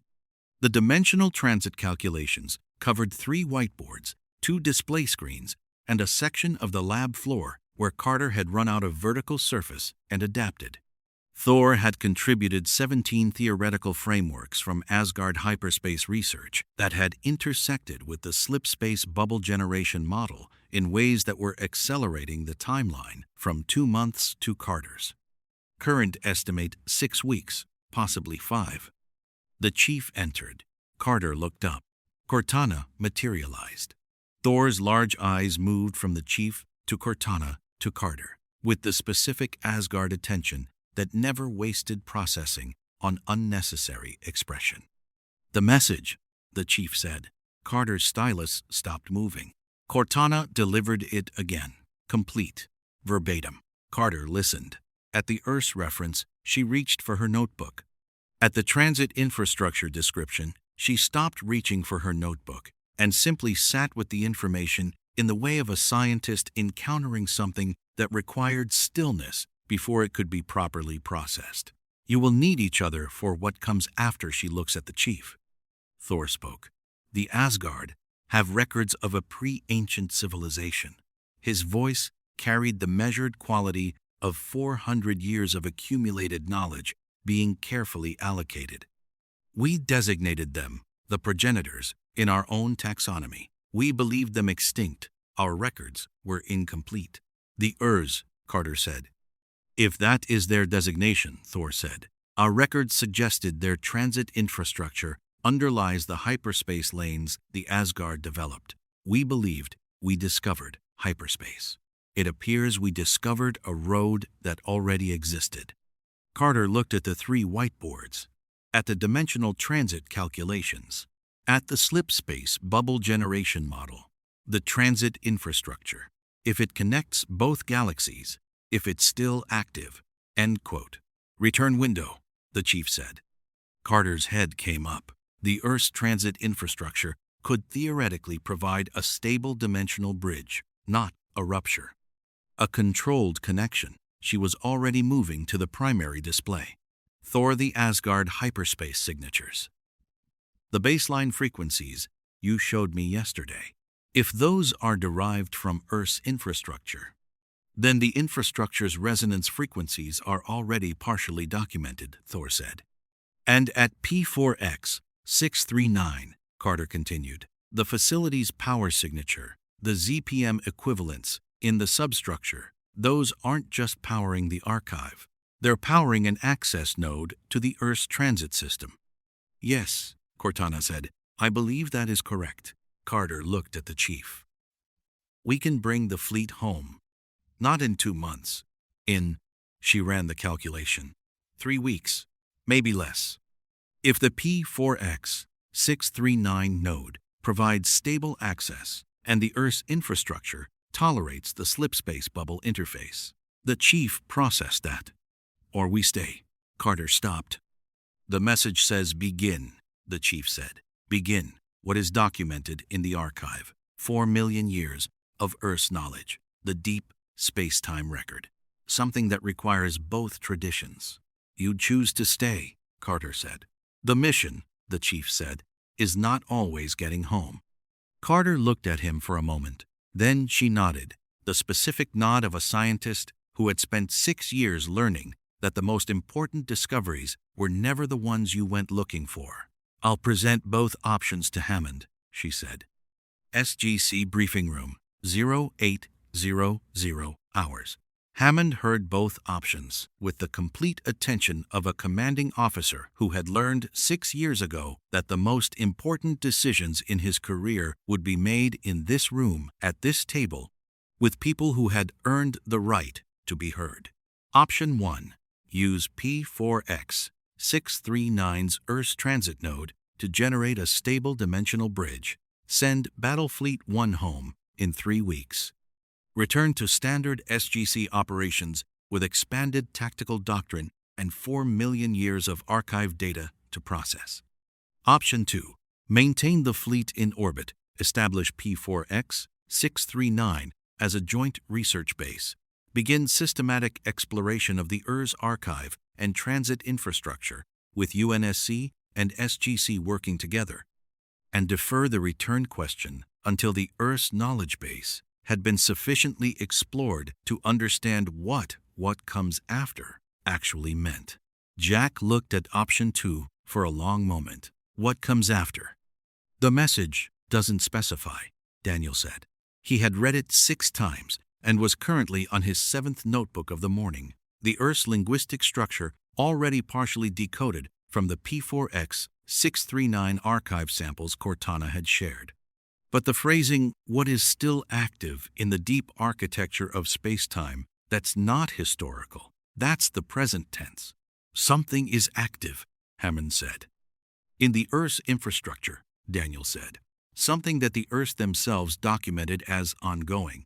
10,000 years ago, they knew it was active, and they built this facility to make sure the next people who arrived with the right technological combination would have the tools to address it.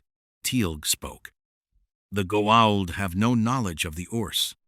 Neither do the Tok'ra, Daniel said. Neither does anyone in this galaxy. Whatever the Urs documented predates everything in the current galactic record. Thor? Hammond said.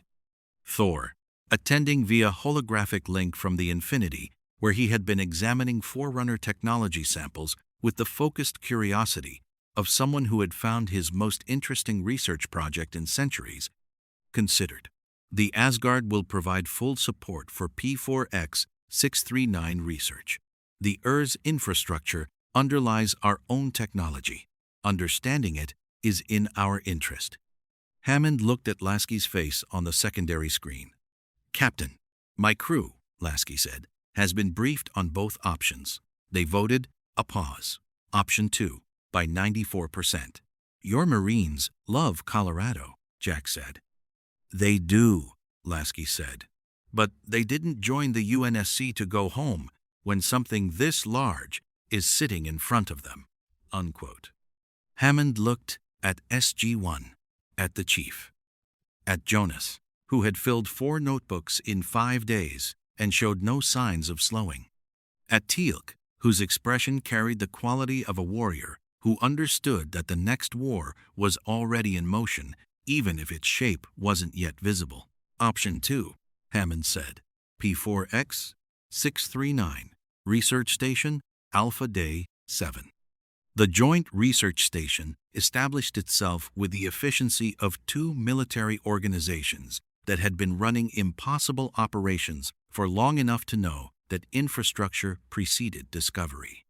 UNSC engineers from the Infinity's Engineering Corps, alongside SGC technical teams, working a facility that cooperated with both ancient systems responding to ATA gene access, Forerunner systems responding to Mjolnir interface, the hybrid architecture of the building itself serving as the most sophisticated research environment either organization had ever occupied. Carter and Cortana worked the primary archive terminals in 8-hour shifts that frequently became 12 because neither of them had a reliable off switch when the data was this significant. Thor visited daily. Daniel had claimed a secondary archive section for linguistic analysis and was averaging 4 notebooks per day with no sign of plateau. The chief ran perimeter security with Palmer's Spartans, established defensive protocols for the research station, and spent 2 hours per day at the Forerunner panel accessing archive sections that only his Mjolnir interface could unlock, sections that Cortana translated in real time, the data accumulating in patterns that were beginning to suggest the shape of what the Urs had called what comes after. It was large. It was old. It was moving through the deep space-time infrastructure of both galaxies simultaneously, below the threshold of detection for any technology currently deployed by any civilization in either galaxy. The Urs had detected it 10,000 years ago, with instruments that didn't exist anymore, built into a transit infrastructure that nobody had been using since before the Goa'uld had taken their first host. They had built P4X-639 because they understood that when it became detectable again, when it surfaced from the deep architecture into ranges that modern instruments could reach the civilizations present would need, the Earth's knowledge base to understand what they were looking at. Carter found the first edge of its sensor signature on day 7 at 2,247 hours. She ran verification cycles until 0130. Same result every time. Something in the Earth's transit infrastructure was active, not passively active, moving, propagating through the deep space-time architecture of both galaxies with the patient, ancient purpose of a process that had been running longer than either galaxy had contained life. She flagged it for the morning briefing, added 3 lines of notes that she then deleted and rewrote twice, because the standard language of SGC mission reporting didn't have adequate vocabulary for what she was looking at. Settled on. Anomaly confirmed. Earth's archive documentation, cross-reference required. Briefing 0600. Recommend full team. Left the lab at 0134. The facility hummed around her in the specific way of Ancient-Forerunner architecture that had been waiting 10,000 years and had now found its purpose again. Every system running at capacity, every archive unit open and processing, every data stream flowing toward the people who had finally arrived to receive it. In orbit, Battle Fleet 1 held position. 31 ships, 27,000 people who had voted 94% to stay. Destroyers at Lagrange points. Frigates on patrol. Infinity at high anchor. Lasky on the bridge for his second consecutive extended shift because commanding officers who found something this significant didn't sleep until the shape of it was visible. In the mountain, Jack O'Neill made coffee at 0200, stared at the gate for a while, and thought about the fact that 6 years of impossible mornings had apparently been preparation for a morning that hadn't arrived yet. He drank his coffee, went back to bed. The briefing was at 0600. SGC briefing room, day 8, 0600 hours. Carter's 3 lines of notes had multiplied overnight. By the time she walked into the briefing room at 0558, the original sensor flag had become 47 pages of cross-referenced Earth's archive data, Asgard hyperspace baseline correlations, and a theoretical framework that she had rebuilt from scratch 4 times, because each rebuild produced the same conclusion, and she kept hoping the 4th attempt would produce something less significant. It didn't. Hammond entered at 0600 exactly, SG-1 behind him, the chief beside Palmer. Jonas with a fresh notebook, which meant he had filled the previous one overnight. Lasky on the main screen, Infinity Bridge behind him, Thor seated at the secondary station with the focused stillness of an Asgard who had read Carter's preliminary data at 0430 and had been processing it since. Colonel Carter, Hammond said. Carter stood, pulled up the primary display. The sensor signature she had found at 2247 the previous evening now occupied the left panel, a complex waveform propagating through what the Earth's archive called the deep space-time substrate, below conventional sensor thresholds, visible only through the P4X 639 facility's instruments, because those instruments had been specifically designed by the Earth's 10,000 years ago to detect exactly this pattern. On the right panel, the Earth's archive documentation, the specific section that cross-referenced with the sensor signature. Cortana had translated it through the night, the combined Ancient-Forerunner text resolving into language that carried the specific weight of people writing a warning for an audience they would never meet. The Earths called it the Recurrence. Carter said, "It's a cyclical process embedded in the deep space-time architecture, the substrate that underlies both galaxies, older than the Stargates, older than slipspace, older than the Ancients and the Forerunners, and the Urs themselves." She paused. The Urs didn't create it. They discovered it. They spent 4 million years documenting it because they understood that it operated on a cycle and that the next cycle peak would occur approximately 10,000 years after their documentation ended. The room was very quiet. "The cycle," Hammond said. "Approximately 10,000 years," Carter said. The Urs archive contains complete cycle documentation from their observational period: rise, propagation, peak, recession.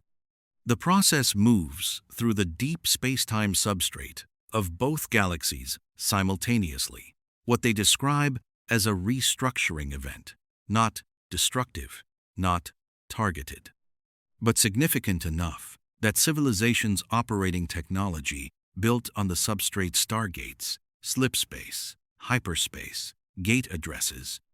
Everything will experience effects that the Urs categorize as unpredictable without prior knowledge of the cycle mechanics. Unpredictable how? Jack asked. Gate address drift, Carter said. Slipspace navigation anomalies. Hyperspace lane distortions. The substrate restructuring changes the underlying geometry that all faster-than-light transit systems use as their reference framework. She looked at the sensor waveform. In the worst documented Earth cycle, the one they called the third recurrence, 40% of active gate addresses in their network became temporarily non-functional. Transit systems across both their territories experienced navigation failures, not catastrophic, not permanent, but extended months of disruption while the substrate settled into its new configuration. Months, Lasky said. The Urs had the archive data to predict and navigate it, Carter said. They knew which addresses would drift and by how much. They knew which slipspace vectors would distort and for how long. They survived the third recurrence with minimal casualties because they understood the mechanics. She looked at the room. We have their archive, all of it, 4 million years of cycle data. The current recurrence is the 5th cycle since the Earth's documentation period, and the 5th is bigger than the 3rd, Daniel said. Carter looked at him. How did you? The linguistic escalation in the archive sections I've been translating, Daniel said. The Urs writing registers. The urgency increases with each successive cycle reference. By the time they're writing about the 5th, they're using linguistic markers associated with their highest priority communications. Carter nodded. Yes, the 5th cycle peak is larger than any previously documented. The substrate restructuring will be more extensive. Address drift, navigation anomalies, transit disruptions across both galaxies simultaneously. The Earth projected it would affect every transit system in both territories. 2. Silence. Every gate address, Jack said. Potentially, Carter said. Not permanently, but without the archive data, without knowing the drift vectors, the distortion patterns, the settlement timeline, navigating it blind would be catastrophic, Teal'c said. For extended periods, Carter said. Yes.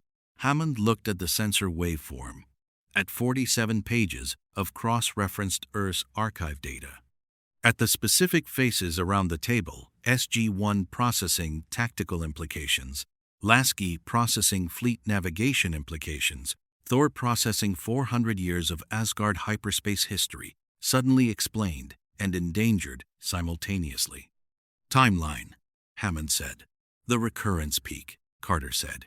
Based on current propagation velocity and the Earth cycle modeling, she pulled up the projection. 14 weeks. 14 weeks. Not months, not years. 14 weeks until the deep spacetime substrate underlying every transit system in both galaxies restructured itself, and every gate address, every slipspace lane, every hyperspace route began drifting in ways that only the Earth's archive could predict and only the P4X 639 facility could navigate. Lasky spoke first. Navigation preparation. If we have the drift vectors, Cortana and I have been building the prediction model since 2000, Carter said. We need approximately 3 weeks to process sufficient archive data for reliable gate address projections. Another 2 weeks for slipspace vector mapping, the Asgard hyperspace baselines. She looked at Thor. 1 week for full correlation, Thor said. I will transmit to Asgard Fleet Command immediately. 6 weeks total, Carter said. We can have complete navigation packages ready 8 weeks before peak.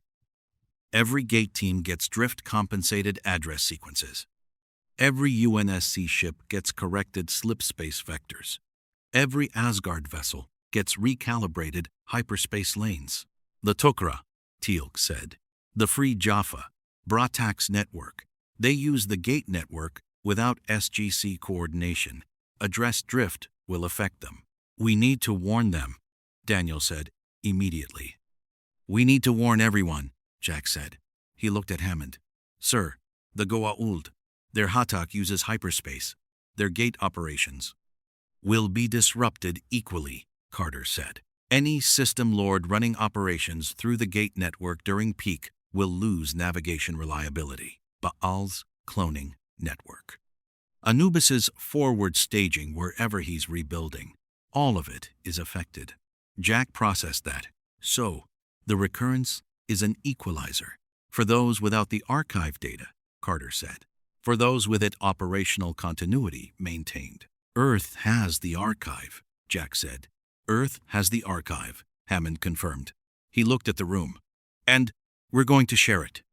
P4X 639, Research Station Alpha Day, 8,400 hours. The Tok'ra arrived through the Stargate at 1,347 hours. Jacob Carter materialized first, the former USAF general, host to Selmak, Sam's father, looking exactly as he always looked after extended operations in Goa'uld territory, tired, sharp-eyed, and carrying the specific quality of a Tok'ra operative who had been living in hostile intelligence networks long enough that relaxation had become a theoretical concept. He stopped when he saw the research station, the hybrid architecture. The UNSC engineers and SGC teams worked alongside each other through a facility that shouldn't exist. Lasky's face on the external comm screen. Master Chief standing on the perimeter with Palmer's Spartans. Sam, Jacob said. Dad, Carter said. We found something. Selmak's voice emerged briefly, the deeper harmonic that indicated the symbiote speaking directly. The energy readings from this facility are extraordinary. Ancient-Forerunner architecture. A combined transit node. We had no knowledge of this planet.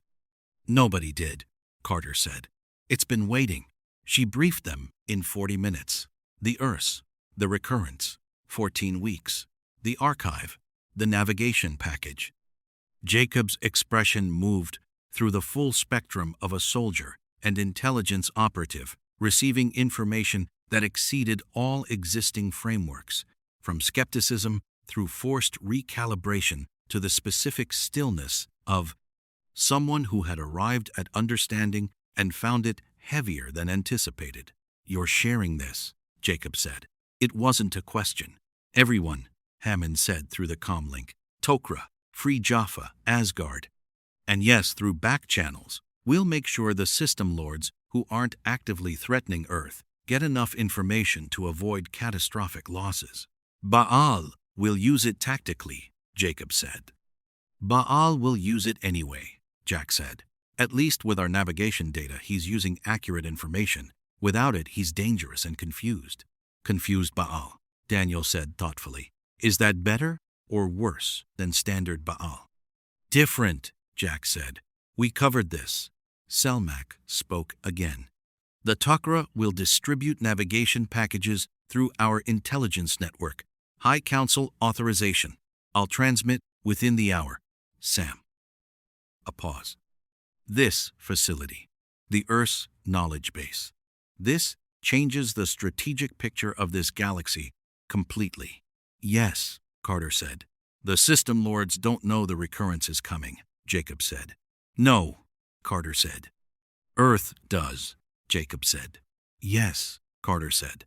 Jacob looked at his daughter, at the research station, at the hybrid architecture built 10,000 years ago for exactly this moment, at the UNSC fleet in orbit and the Spartans on perimeter, and the AI whose holographic form was simultaneously translating 4 archive sections in the background. You know, Jacob said, when I was a general, we defined strategic advantage as knowing something the other side didn't. Yes, Carter said. This is considerably more than that, Jacob said. Yes, Dad, Carter said. It is. Cheyenne Mountain Gate Room, Day 9, 2,100 hours. Bratak came through the gate at 2,047. Staff weapon, horizontal, in the greeting position of a warrior who trusted the people receiving him, but maintained the specific alertness of someone who had been betrayed by trust before and had recalibrated to the exact level of openness that experience permitted. He looked at Master Chief. The Chief looked at him. Bratak had met many warriors in his 137 years, Jaffa champions, Goa'uld host bodies with millennia of combat experience, Tok'ra operatives, SGC soldiers who had redefined his understanding of what untrained humans could accomplish with the right motivation and insufficient self-preservation instinct. He had not met a Spartan before. He walked a slow circle around the chief with the unhurried assessment of a master warrior evaluating another master warrior, staff weapon still horizontal, eyes reading the Mjolnir architecture, the way a veteran cavalry officer reads a horse, not the surface, but the structure. "You are the one who fought Apophis," Bratak said. "Yes," the chief said. "In this corridor," Bratak said. "Yes," the chief said. "I have heard the account 6 times," Bratak said, "from 6 different warriors who were not present and therefore feel qualified to embellish." He stopped in front of the chief. "The actual account is simpler." "And yes," the chief said. Bratak nodded once the specific Jaffa acknowledgement that carries more respect than most cultures express in paragraphs. "You are also the one whose fleet broke Anubis. Team effort," the chief said. Bratak looked at him steadily. "Indeed." He turned to Jack. "O'Neill, you said the matter was urgent. I am here." 14 weeks, Jack said. "Come to the briefing room." Bratak heard the Recurrence briefing with the complete stillness of a warrior who had lived through 6 System Lord succession crises, 2 near extinctions of the Jaffa people, and enough impossible mornings to have developed a reliable taxonomy of what was survivable and what required immediate action. When Carter finished, he was quiet for 11 seconds. "The Free Jaffa Rebellion," he said. "We operate through the gate network entirely. Address drift would sever coordination between rebel cells across 40 systems. Which is why we're giving you the navigation package," Carter said. "Drift compensated addresses for every gate in your network. 6 weeks from now." 6 weeks, Bratak said. "Cortana and I are running the prediction model continuously," Carter said. "We have 14 weeks to prepare the entire gate network with compensated addresses. Every coordinate your cells use will have drift correction built in." Bratak looked at the chief again. Palmer's Spartans are visible through the control room window. At the fleet icons on Walter's display, 31 UNSC ships in orbit, steady and patient. "When your fleet arrived," Bratak said, "I told Teal'c it was either the best thing that had happened to this galaxy or the worst." "Which is it?" Jack asked. Bratak considered. "Both." "Covered this," Jack said. "O'Neill," Bratak said, "when the Free Jaffa Nation stands on the other side of the Recurrence intact, with their gate network functioning while every System Lord's Hatak fleet is navigating blind." He paused. "The balance of power in this galaxy will have shifted permanently." "That's the plan," Hammond said from the doorway, where he had arrived silently at some point during Bratak's assessment, carrying his own coffee. The expression of a commanding officer who had just heard his strategic objective articulated by someone who had spent 137 years watching power shift in this galaxy and knew exactly what it looked like when it moved decisively. Bratak inclined his head toward Hammond with the specific gravity of a warrior acknowledging a commander he genuinely respected. "Then let us begin," Bratak said. "UNSC Infinity, High Anchor Day, 10:03:00 hours." Lasky stood on the observation deck for the 2nd time since arrival. Same planet below, different weight above. 14 weeks, both galaxies, every transit system. The Earth's recurrence, moving through deep space-time with the patient inevitability of a process that had been running since before either galaxy contained anything capable of noticing it. Earth had the archive, Earth had the prediction model, Earth had 31 ships and 27,000 people who had voted 94% to stay, and a research station on P4X 639, and an AI running at 94% capacity alongside the most gifted astrophysicist in human history, and an Asgard Supreme Commander contributing 400 years of hyperspace research, and the Tok'ra distributing navigation packages through intelligence networks that reached 40 star systems, and Bratak's free Jaffa network about to receive drift-compensated gate addresses that would let a rebellion operate cleanly through a recurrence that would leave every system lord's fleet navigating with broken instruments. 27,000 people, 31 ships, arrived uninvited, stayed because the mathematics of the situation didn't permit otherwise. Esposito entered the observation deck. Sir, Carter's team reports a prediction model at 31% completion. Cortana's processing acceleration estimate, full model complete in 19 days instead of 21. Good, Lasky said. Chief reports P4X 639 perimeter secure. Spartan rotation established. The research station is fully operational. She paused. Set. Close. She paused. He also reports that Daniel has filled 8 notebooks and shows no signs of stopping. Tell the chief to make sure Daniel eats, Lasky said. Yes, sir. Esposito moved to leave. Stopped. Sir, the crew, they know about the recurrence now.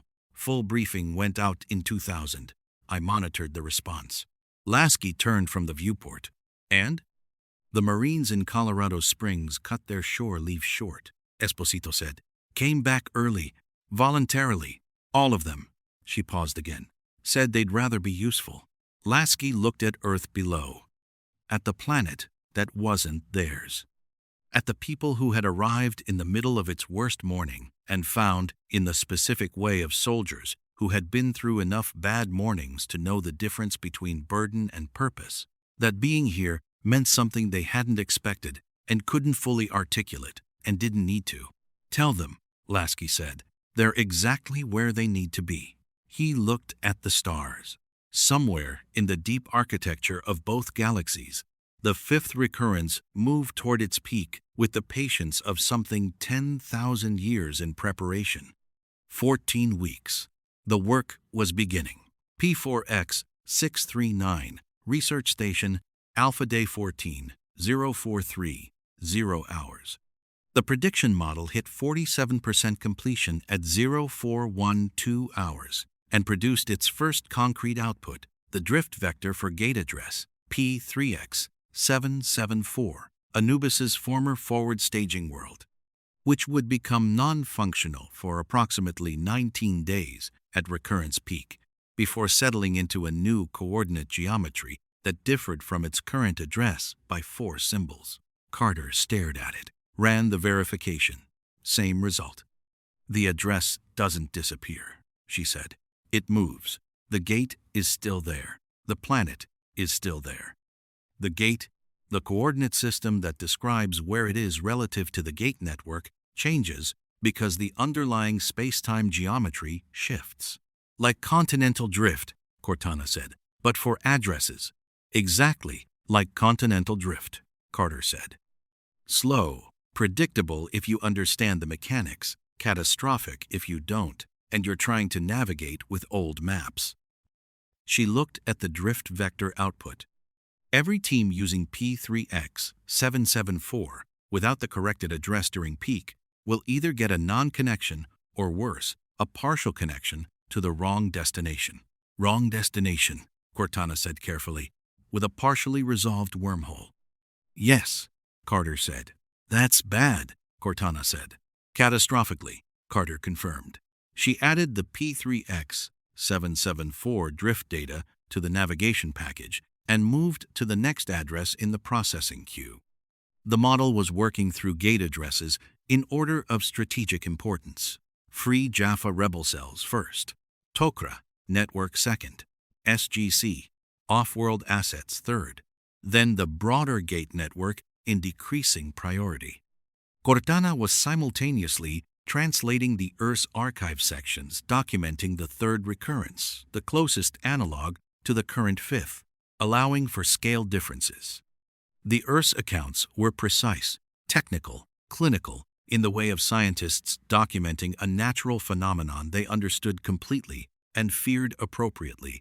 One section had required 3 translation attempts before Cortana was satisfied with the accuracy. She had flagged it for Carter without annotation, which meant the content was something she wanted Carter to receive without pre-framing. Carter read it at 0418. The third recurrence had not only affected gate addresses and transit systems. At peak, the deep space-time substrate restructuring had been sufficient to temporarily affect the ascension plane. The dimensional layer that ascended was occupied.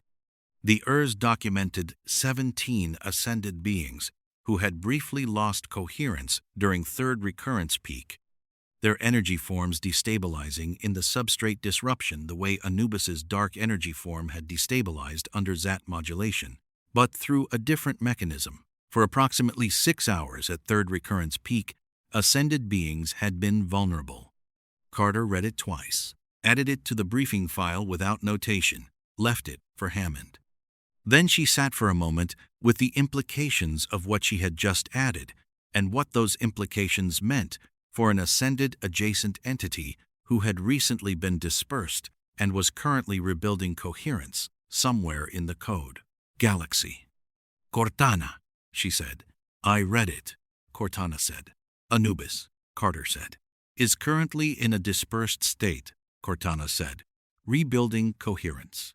If the fifth recurrence peak destabilizes the ascension plane more severely than the third, given the fifth is larger scale, his rebuilding coherence process gets interrupted, Carter said, or permanently disrupted, Cortana said. We need to tell Hammond, Carter said. Yes, Cortana said. Carter added a second annotation to the briefing file. This one she did not leave without notation. She wrote, Sir read page 31 before the briefing. This changes the Anubis timeline. SGC Briefing Room Day, 14:08:00 hours. Hammond had read page 31. His expression when the briefing began carried the specific quality of a commanding officer who had received information in the small hours that had restructured his threat assessment and had spent the intervening time deciding how to present it to people who would immediately understand its implications and needed to be allowed to process them in the right order. Page 31, Jack said, when Carter reached it in the briefing sequence. Page 31, Hammond confirmed. Carter pulled up the Urs documentation. Third recurrence. Ascension plane destabilization. 17 coherence failures. 6-hour vulnerability window at peak. 4. Jack looked at the data, at Carter, at the chief, whose visor had moved to the display with the specific attention of a soldier receiving tactical information that altered engagement parameters. At Teal'c, whose expression had shifted into the particular stillness he reserved for developments that changed everything. Anubis, Jack said. Is rebuilding? Carter said. Cortana estimates 4 to 6 weeks for sufficient coherence restoration to allow material manifestation. The fifth recurrence peak is 14 weeks out. She paused. He will be fully reconstituted before peak. Unless, Daniel said, unless the fifth recurrence ascension plane disruption is severe enough to interrupt reconstitution, Carter said. The Urs documented the third as sufficient for temporary coherence failure in already stable, ascended beings. Anubis is not stable. He's actively rebuilding from a dispersed state.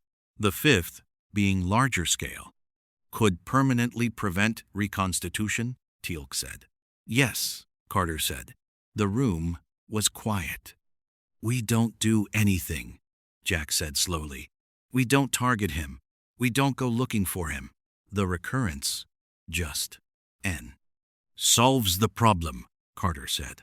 If the scale is sufficient, which the Urs documentation suggests it will be, We don't know that, Daniel said. We're extrapolating from third recurrence data to fifth recurrence scale. The Urs didn't document the fifth because they were documenting in anticipation of it, not from observation. The model suggests higher magnitude, Carter said. The model is at 47% completion, Daniel said. I'm not arguing against the possibility. I'm arguing against certainty. Jack looked at Daniel. You're saying we can't count on it.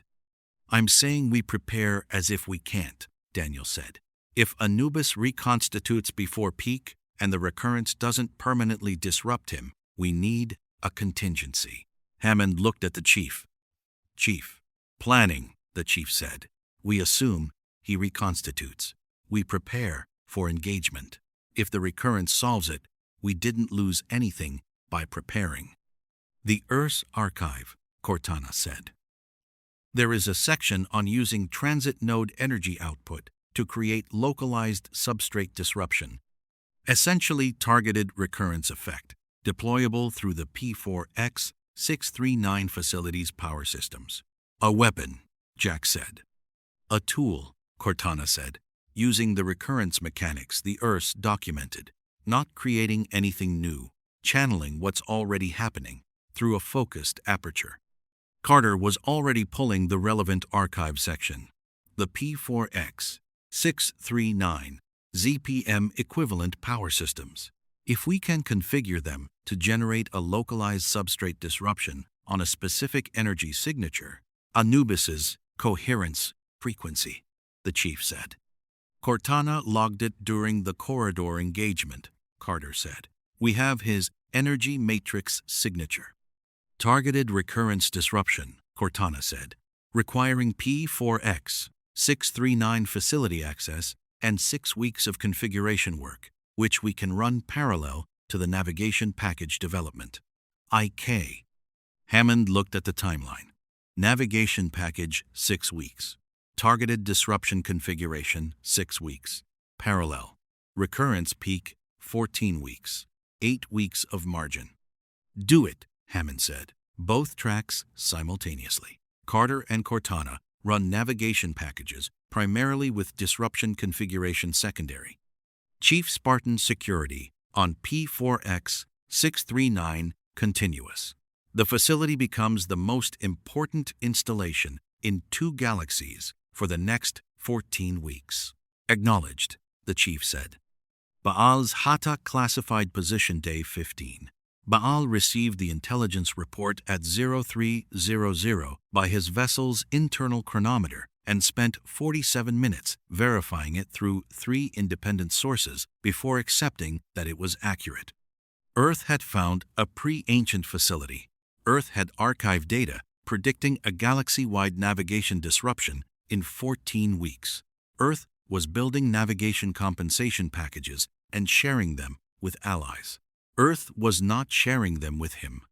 Baal sat in his Peltac and processed this with the specific patience of a system lord who had survived every other system lord, the replicators, the Ori, and 6 years of SGC operations by virtue of being systematically more intelligent than every obstacle his continued existence had presented. 14 weeks. Every Hatak hyperspace system navigates blind. Every gate address potentially drifted. Baal's cloning network, the distributed redundancy system that made him effectively unkillable, operating through the gate network that would become unreliable at peak. He needed that navigation data. He sent a diplomatic communication to Cheyenne Mountain at 0352. Formally worded, precisely structured, carrying the specific register that Baal used when he was genuinely asking rather than demanding, which happened rarely enough that the register was unmistakable. He offered 3 things. Tok'ra intelligence his network had acquired that the Tok'ra themselves didn't know he had. Goa'uld Gate network access data for 17 addresses not in the SGC database. And 1 piece of information about Anubis's current reconstitution location that he had obtained through means he declined to specify. In exchange, the navigation package. Hammond read it at 0700. Showed it to SG-1. Showed it to the chief. Jack read Baal's offer. Read it again. I looked at Hammond. He's serious. He's practical, Hammond said. Baal being practical, Daniel said, is genuinely more unsettling than Baal being threatening. Teal's expression acknowledged this. His offer of Anubis's reconstitution location is significant, if accurate. It changes our disruption configuration targeting, Cortana said. Localized substrate disruption requires knowing the target's approximate position, which we don't have, Carter said, which Baal apparently does. Hammond looked at the comms system, at diplomatic communication from a system lord who had survived everything by being smart enough to know when the mathematics of a situation required temporary cooperation with people he would otherwise spend his entire existence opposing. We negotiate, Hammond said. Jack stared. With Baal. With Baal, Hammond confirmed. Sir, Jack said. For the record. Noted, Hammond said. Get me Baal. P4X 639. Research Station. Alpha Day. 1,400 hours. The chief was at the Forerunner panel when Cortana flagged a secondary archive section that had been locked behind a deeper access tier unlocked, it turned out, by the combination of 11 days of continuous interface use and a specific sequence that the URSS had apparently embedded as a time-based unlock mechanism. The section was not about the Recurrence, not about transit infrastructure, not about navigation. It was about what the URSS had found in the deep space-time substrate before the third Recurrence. The thing they had detected in the underlying architecture of both galaxies that they described in language Cortana translated with the careful precision of someone handling something fragile. The URSS had a name for it. Direct translation from their linguistic framework produced 3 words in Ancient, 2 in Forerunner, and no adequate equivalent in English. Cortana translated it as the foundation mechanism. The URSS description was precise, technical, and unambiguous. The deep space-time substrate underlying both galaxies was not a natural phenomenon. It had been built by something that had existed before both galaxies contained stars. The recurrence was not a natural cycle. It was a maintenance process. The foundation mechanism ran its regular update cycle on the infrastructure it had built, restructuring the substrate the way a computer runs scheduled maintenance on its own operating system. And the URSS, in 4 million years of observation, had never identified what had built it.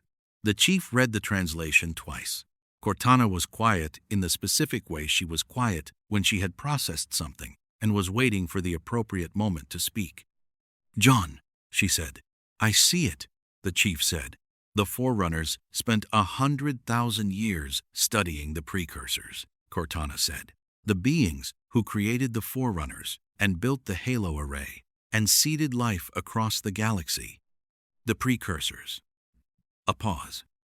The Earth's documentation describes something older than the precursors, something the precursors themselves described as their foundation. The chief looked at the display, at the foundation mechanism documentation, at the 4 million years of Earth's observation that had never answered the fundamental question of what had built the infrastructure underlying both galaxies. Carter, he said. Yes, Cortana said. She needs to see this.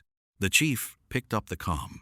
Through the research station's primary channel, through the relay to Cheyenne Mountain, through 6 years of impossible mornings, and 1 fleet that had arrived uninvited and stayed because the mathematics kept producing the same answer. Carter, the chief said, P4X 639. Now, a pause. Then her voice, carrying the quality it carried when she understood from his tone alone that the word now meant something larger than urgency. On my way, Carter said. Outside the research station, Palmer's Spartans held a perimeter under a copper sky. The Stargate stood in the plaza, patient and ancient, connected to a network built on infrastructure that something had constructed before either galaxy had produced the first spark of life. Somewhere in both galaxies, the fifth recurrence propagated through that infrastructure toward its peak. And in the deep archive of a facility built 10,000 years ago by civilizations who had understood that this moment was coming, the Foundation mechanism documentation waited for the people who had finally arrived to read it. P4X 639, Research Station Alpha Day 24:0515 hours. Tier 5 unlocked at 0503 hours. The Chief had maintained continuous interface with the Forerunner panel for 13 days, 16 hours, 27 minutes when the facility architecture executed its time-based unlock sequence.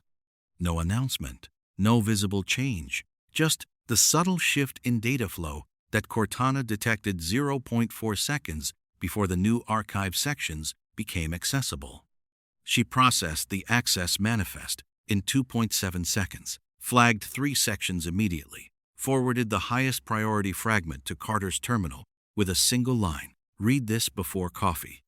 Carter had been asleep for 3 hours, her first sustained sleep in 48 hours. The terminal chime pulled her from the REM cycle. She read the fragment standing in her quarters, barefoot, hair unbraided, the copper light of P4X 639's dawn filtering through the facility's adaptive windows.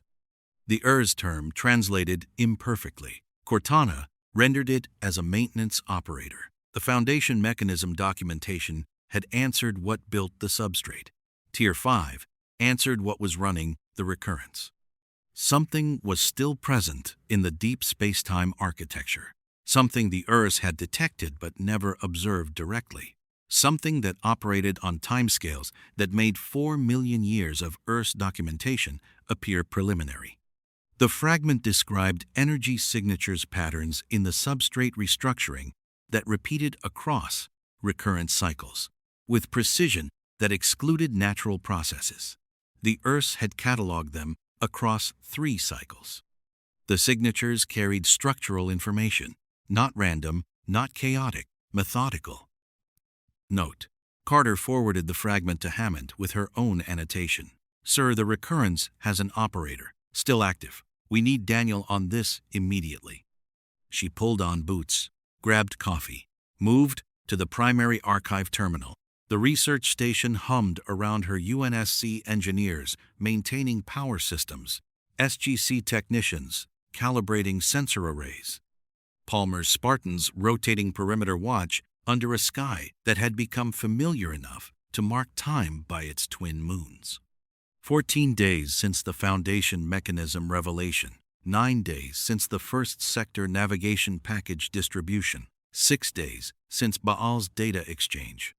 The prediction model was at 89% completion, with 3 full sectors now navigable through peak. The disruption configuration for Anubis was at 41%, targeted on the binary star coordinates Baal had provided. This changed both priorities. SGC Briefing Room Day, 24:07:00 hours. Daniel arrived with 4 notebooks from the previous day, and a 5th already open. He read the Tier 5 fragment in 6 minutes. Looked up at Carter with the specific expression he carried when linguistic patterns exceeded available vocabulary. "The signatures," he said. "They're not just repeating, they're structured, like code." "Code," Hammond said. "Embedded in the substrate restructuring," Daniel said. "The ERS cataloged them as energy patterns. But the linguistic markers they use, this isn't meteorology. This is communication. Or instruction sets. The Foundation mechanism isn't just running maintenance, it's executing something." "Executing what?" Jack asked. Daniel looked at his notebook. The ERS didn't know. They detected the signatures, they documented the patterns, they built this facility so someone with better tools could decode them, but they understood enough to know the signatures were directed, not random. Something was sending them. "Through the Recurrence," Hammond said. "Through the Recurrence," Daniel confirmed. The maintenance cycle is the delivery mechanism. Whatever built the substrate is using the recurrence to propagate instructions through both galaxies simultaneously. Carter spoke. The prediction model is picking up the signatures now. We've been filtering them as noise. If we recalibrate to isolate them, you can decode them, Daniel said. Potentially, Carter said. The Earth's instrumentation built into this facility was designed to detect them. With the model at 89%, we have enough processing capacity to attempt isolation. Do it, Hammond said. Jack looked at the chief. Chief, if this is communication, defensive posture, the chief said immediately. Perimeter lockdown, Spartan deployment doubled, infinity to battle-ready stations. Lasky, on screen from high anchor, nodded once. Acknowledged. Battle Fleet 1 to Condition 2. Thor, Hammond said. The Asgard hologram flickered briefly. The hyperspace distortions we have observed across Asgard territory for the past 3 centuries, previously attributed to natural phenomena, match the Earth's signature catalog. I will transmit full Asgard sensor records to P4X 639 immediately. Hammond looked at the room. 10 weeks to peak. The navigation package remains Priority 1. Disruption configuration Priority 2. Signature decoding Priority 1.5. We assume contact until proven otherwise. P4X 639. Research Station Alpha Day 24. 1,100 hours. Carter and Cortana recalibrated the prediction model in 4 hours. The signatures emerged immediately. No noise, not natural. Structured patterns, propagating through the substrate, restructuring with precision that excluded chance. Repeating sequences, nested structures, self-correcting, error handling. Daniel stood at Carter's shoulder, notebook filling faster than Carter had ever seen. It's layered. 3 distinct protocols. Minimum. Carter.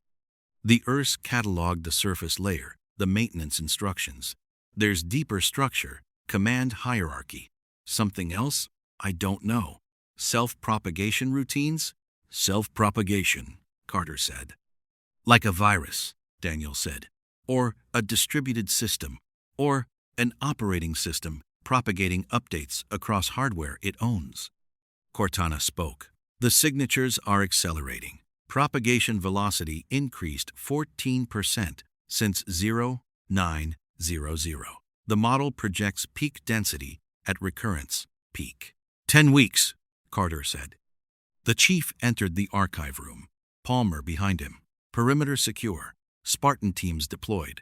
Infinity reports no contacts. And Carter looked at him. The signatures, they're accelerating.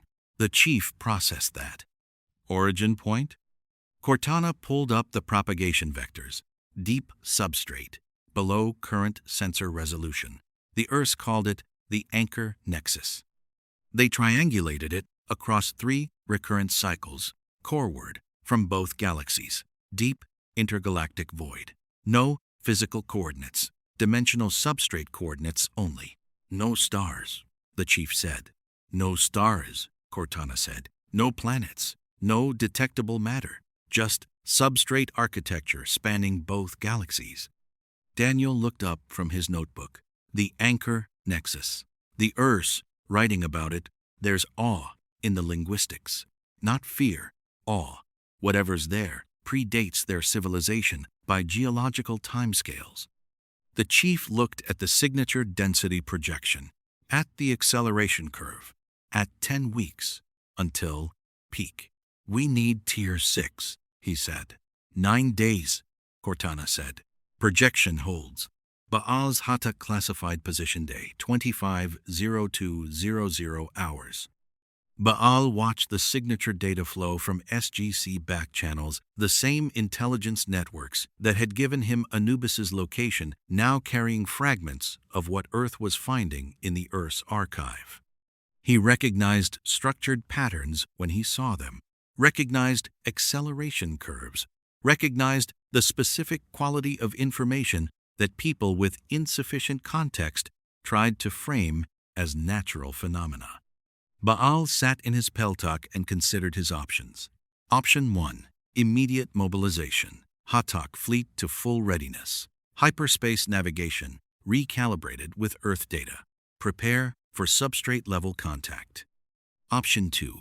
Observation. Monitor Earth's progress. Exploit their work without committing resources. Option 3. Intervention. Accelerated cloning network expansion. Gate network dominance before peak. Force Earth cooperation through superior positioning. He discarded option 3 immediately. The substrate signatures were accelerating. 10 weeks was not a sufficient window for network dominance against a fleet with Spartans and archive data. Option 1 carried risk. Full mobilization without confirmed threat. Option 2 carried higher risk. Observation assumed Earth would contain the contact. Insufficient data. Baal made his decision in 47 seconds. He transferred to Cheyenne Mountain at 0214. Single word. Encrypted through diplomatic channel. Details. Hammond received it at 0700. Read it twice. Forwarded to Carter with annotation. He knows enough to be worried. Use it. UNSC. Infinity High Anchor Day. 25. 1,200 hours. Lasky stood on the bridge, with Esposito at navigation and Chief Mendez at tactical. The fleet condition 2 alert had been continuous for 18 hours. Marines had canceled all shore leave. Engineering teams were at 110% capacity, maintaining battle readiness. Signature propagation is now visible across all deep space sensors, Esposito said. No physical origin, substrate level only. A. Anchor Nexus, Lasky said. Confirmed, Cortana said through shipboard comms. P4X 639 model projects first surface effects in 7 weeks. Gate address drift begins week 8. Peak at week 10. Mendez spoke. Spartan teams report P4X 639 secure. Chief requests. Pelican rotation increased to hourly. The research station is now the highest value target in 2 galaxies. Approved, Lasky said. And tell the chief he has whatever he needs. Acknowledged, Cortana said. Lasky looked at the main display. Battle fleet. 1 icons steady in formation. Infinity at core. Destroyers at picket. Frigates on continuous patrol. 27,000 people. 31 ships. 6 weeks in a galaxy that wasn't theirs. The substrate signatures accelerated toward peak. P4X 639. Research Station, Alpha Day. 25, 2,200 hours.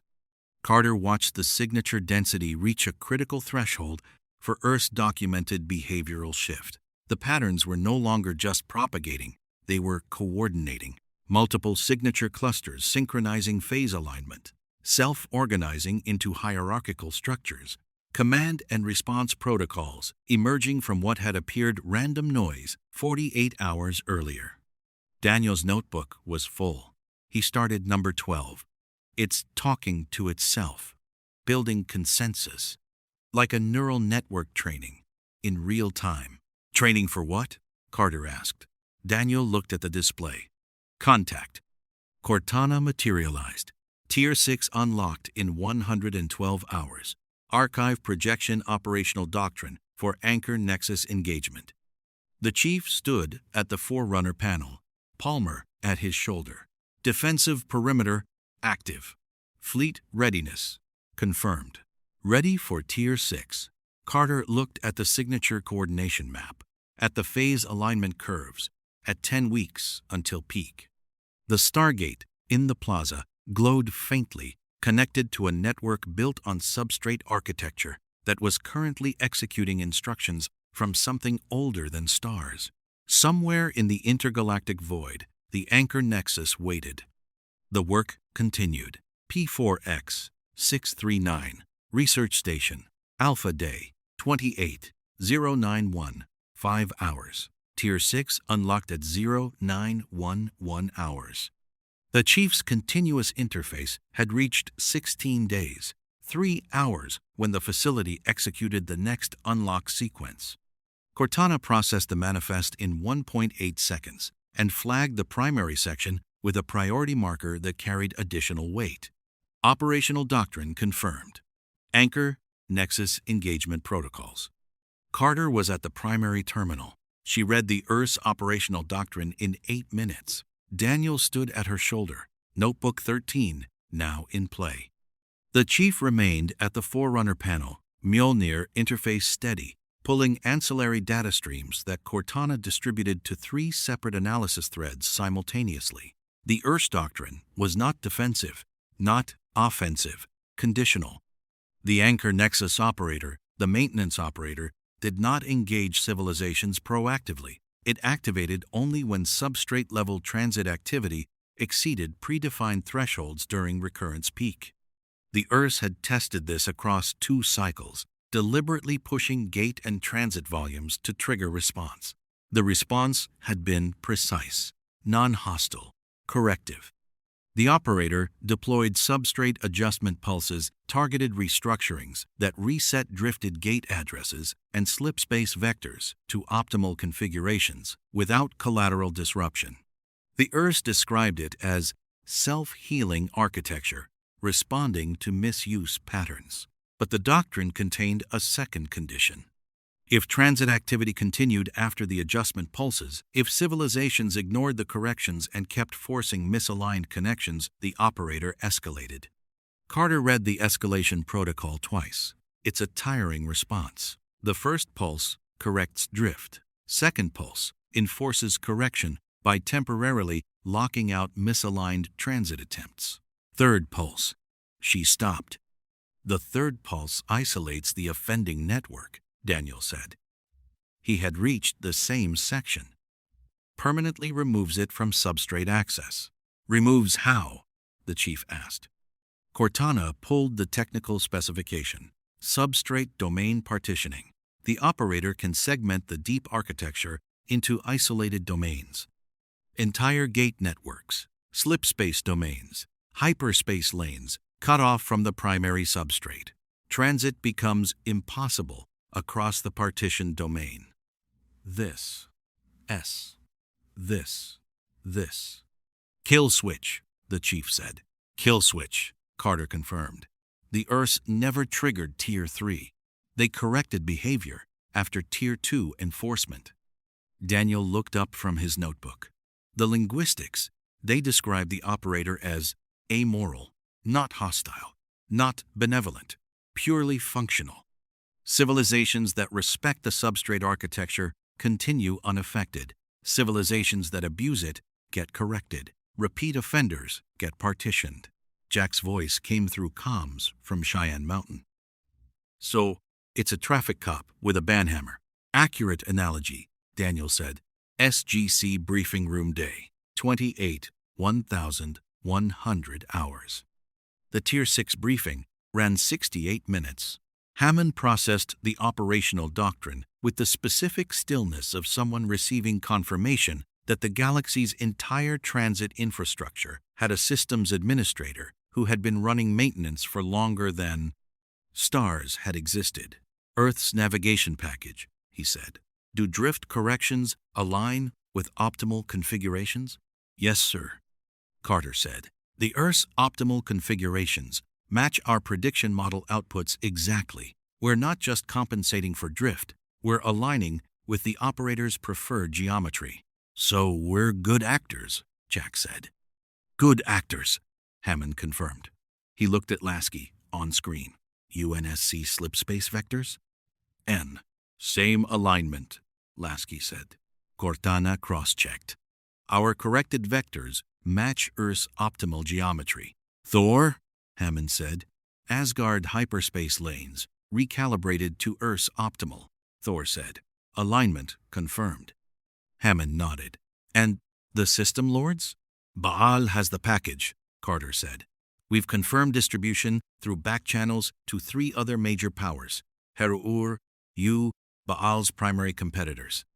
They're aligning. The less sophisticated lords are still running blind, but the primary networks are correcting. Free Jaffa and Tokra networks fully compensated, Teal'c said. Bratak reports 0 incidents across 47 cells. Hammond looked at the room. We're all using the optimal configurations. No tiered response triggered. Not yet, Daniel said. The Earth's doctrine peak transit volume determines activation threshold. Recurrence peak is still 7 weeks out. Current gate traffic is 14% of peak season norms. Goa'uld aren't dialing randomly yet, Jack said. No, Carter said. But when peak hits gate teams, Hatak patrols, free Jaffa ops, commercial traffic through independent gates, volume spikes. If someone dials a drifted address out of habit, Tier 1 pulse, the chief said. Targeted correction, Carter said. Localized to that connection attempt. No collateral. And if they ignore it? Jack asked. Tier 2 enforcement, Daniel said. Lockout until they use the corrected address. And if some idiot system lord keeps hammering drifted addresses with his fleet? Lasky asked. Tier 3, Carter said. Domain partition. That lord's entire gate network was cut off. Silence. 7 weeks, Hammond said. Navigation package distribution accelerates. Every gate user gets corrected addresses before peak. No trigger events.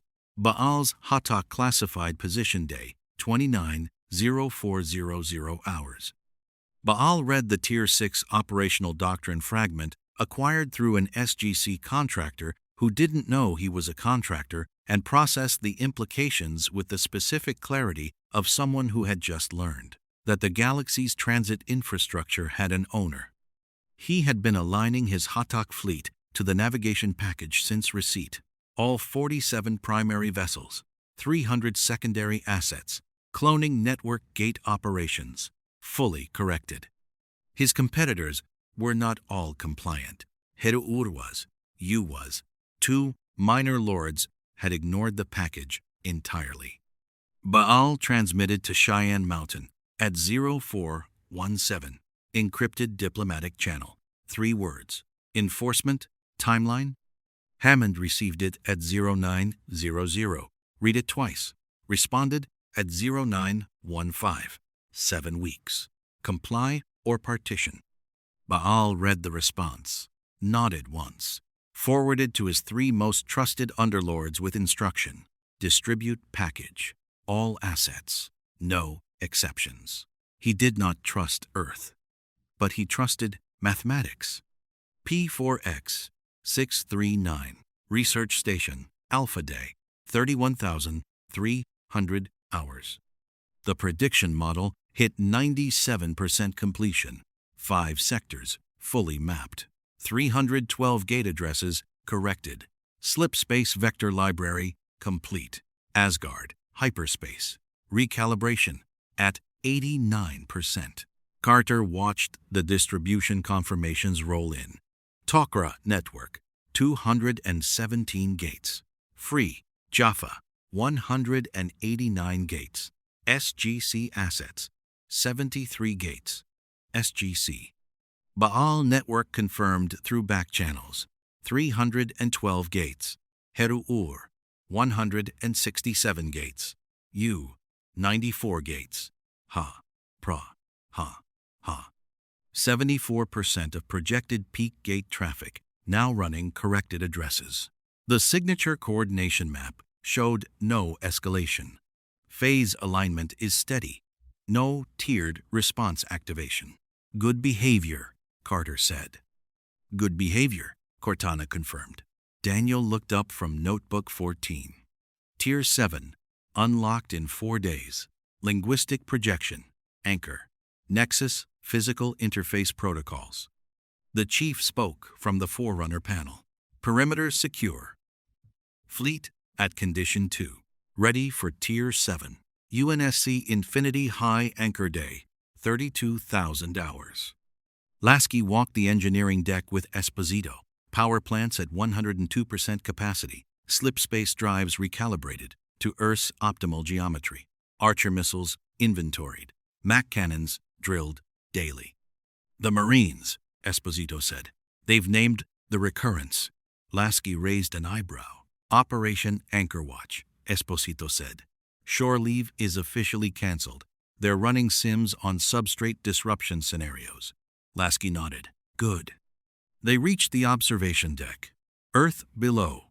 P4X. 639. Icon steady on tactical. Battle Fleet 1. Holding. Formation. 6 weeks to peak. 27,000 people who had voted to stay. Cheyenne Mountain Gate Room Day. 31:02:00 hours. Jack stood in the gate room with coffee. The Stargate glowed faintly on its ramp connected to a network built on substrate architecture owned by something older than stars, currently running a maintenance schedule that would peak in 6 weeks. Walter's board showed gate activity across the network. 84% corrected addresses. No tiered response activations. Hammond joined him, also with coffee. Sir, Jack said. Jack, Hammond said. They watched the gate. Baal's helping, Jack said. Baal's surviving, Hammond said. Same difference, Jack said. Hammond sipped his coffee. Tier 7 in 4 days. Jack nodded. Anchor Nexus physical interface. Hammond looked at the gate. You ever think, 6 years ago, when we first dialed up Abydos, that we'd end up here? Jack finished. No, sir. I did not. Hammond nodded. Me neither. They watched the gate. The work continued. P4X 639.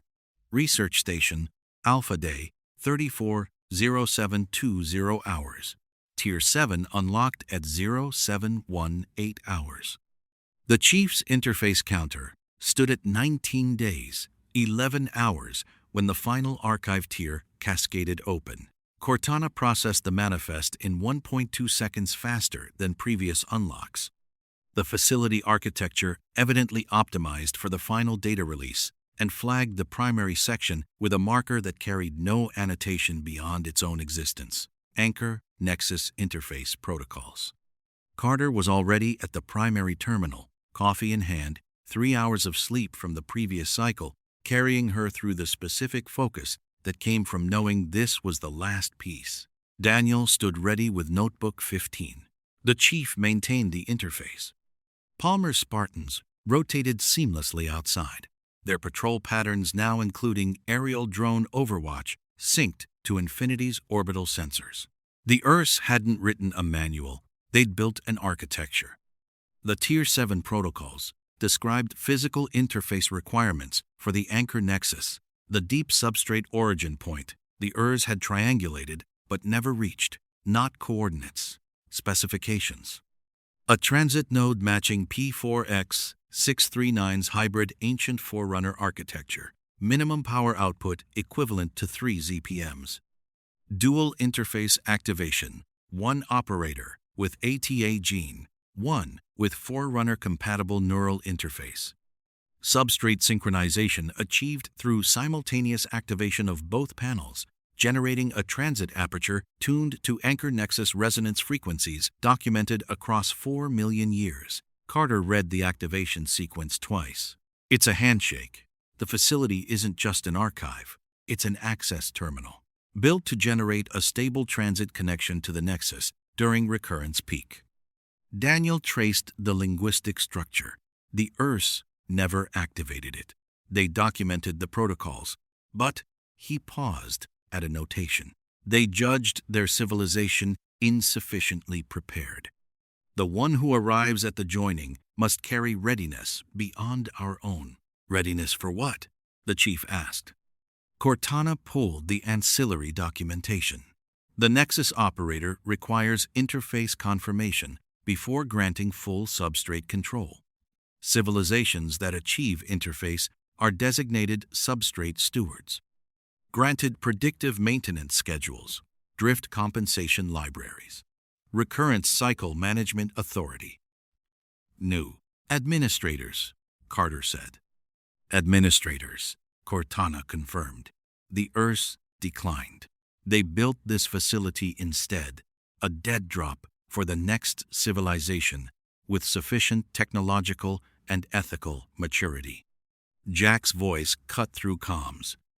Ethical maturity? Hammond followed. Briefing room. Now, SGC briefing room day, 34:09:00 hours. The Tier 7 briefing ran 49 minutes.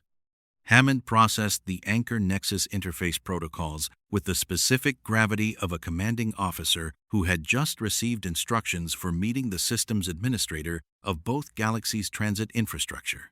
"They're offering us the keys," Jack said. "Conditional keys," Carter said. "Interface activation requires demonstrating substrate stewardship capacity." The URS defined it across 3 criteria: technological interoperability, which we have; navigation compliance, which we've achieved at 91% network-wide; and ethical alignment, demonstrated by not triggering tiered response during peak transit volume. "Which starts next week," Lasky said from Infinity. Peak gate traffic projections hit Earth's activation thresholds in 6 days. Thor spoke. Asgard hyperspace compliance at 94%. Optimal geometry alignment confirmed. Teal'c inclined his head. Free Jaffa network at 97% corrected addresses. Bratak reports no incidents. Gi. Baal? Hammond asked. Carter checked her tablet. Back channels confirm 98% compliance across his primary network. Heruer at 89%. U at 92%. Minor powers are still variable, but primary actors are aligned. Daniel closed Notebook 15. The Earth's ethical alignment test. It's behavioral. Can you navigate peak recurrence without abusing the substrate? We've distributed corrected addresses to everyone who will listen. The ones who won't get a tiered response. We don't intervene. We let the system work. And Hammond looked at the room. 5 weeks to peak. Interface activation window. 3 days wide, Carter said. Centered on peak.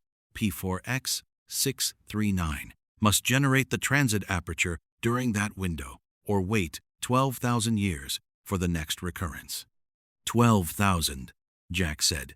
Optimistic timeline. The URS projected it, Carter said. Based on substrate stress patterns. Hammond processed that. Do we pursue interface? Silence. The chief spoke first. Mission priority is fleet return. Interface grants substrate control. Substrate control guarantees safe transit home. Lasky nodded. Crew readiness confirmed. Interface aligns with operational objectives. Carter spoke. Scientific imperative. 4 million years of Earth's documentation becomes operational authority. We don't just survive the recurrence, we manage it. End quote. Daniel looked at his notebooks. Cultural imperative. The Earth built this for us. Specifically for this moment. They waited 10,000 years. Jack looked at Hammond. Sir, we've spent 6 years cleaning up other people's messes. This one's active, still running, offering partnership. Hammond looked at SG-1, at the chief, at Lasky, at Thor, at Teal'c, at Jonas, whose Colonan pattern recognition had filled 16 notebooks and was still accelerating. Prepare for the interface, Hammond said. Full readiness. Carter, Chief, P4X, 639 primary. Daniel, linguistic finalization. Lasky fleet to condition 1 at T-minus 72 hours. All allies briefed. Baal gets the interface summary only. No protocols. Aus. Sir, Jack said. Baal knowing about substrate stewardship. Baal knowing means his competitors know to stay in line, Hammond said. He polices his own. P4X 639 Research Station. Alpha Day 3504:00 hours. Carter and Cortana finalized the transit aperture calibration. 3 ZPM equivalents at 104% capacity. Dual panel synchronization tested through 12 simulation cycles. Anchor Nexus resonance frequencies locked. Interface handshake protocols loaded. The chief ran Mjolnir diagnostics, neural interface at 100%. Forerunner panel compatibility confirmed through 19 days of continuous use. Daniel completed Notebook 16. Earth's linguistic corpus fully mapped. Anchor Nexus command. Vocabulary resolved to 98.7% confidence. Palmer's Spartans established the innermost perimeter. Pelicans on 5-minute alert. Infinity achieved geosynchronous overflight. Baal received the interface summary at 0430 Cheyenne time, read it in 4 minutes, forwarded to his primary underlords with single annotation, full compliance, no exceptions. Peak transit volume began 6 days out. UNSC, Infinity High Anchor Day, 41,200 hours. Fleet Condition 1, activated at 1,155.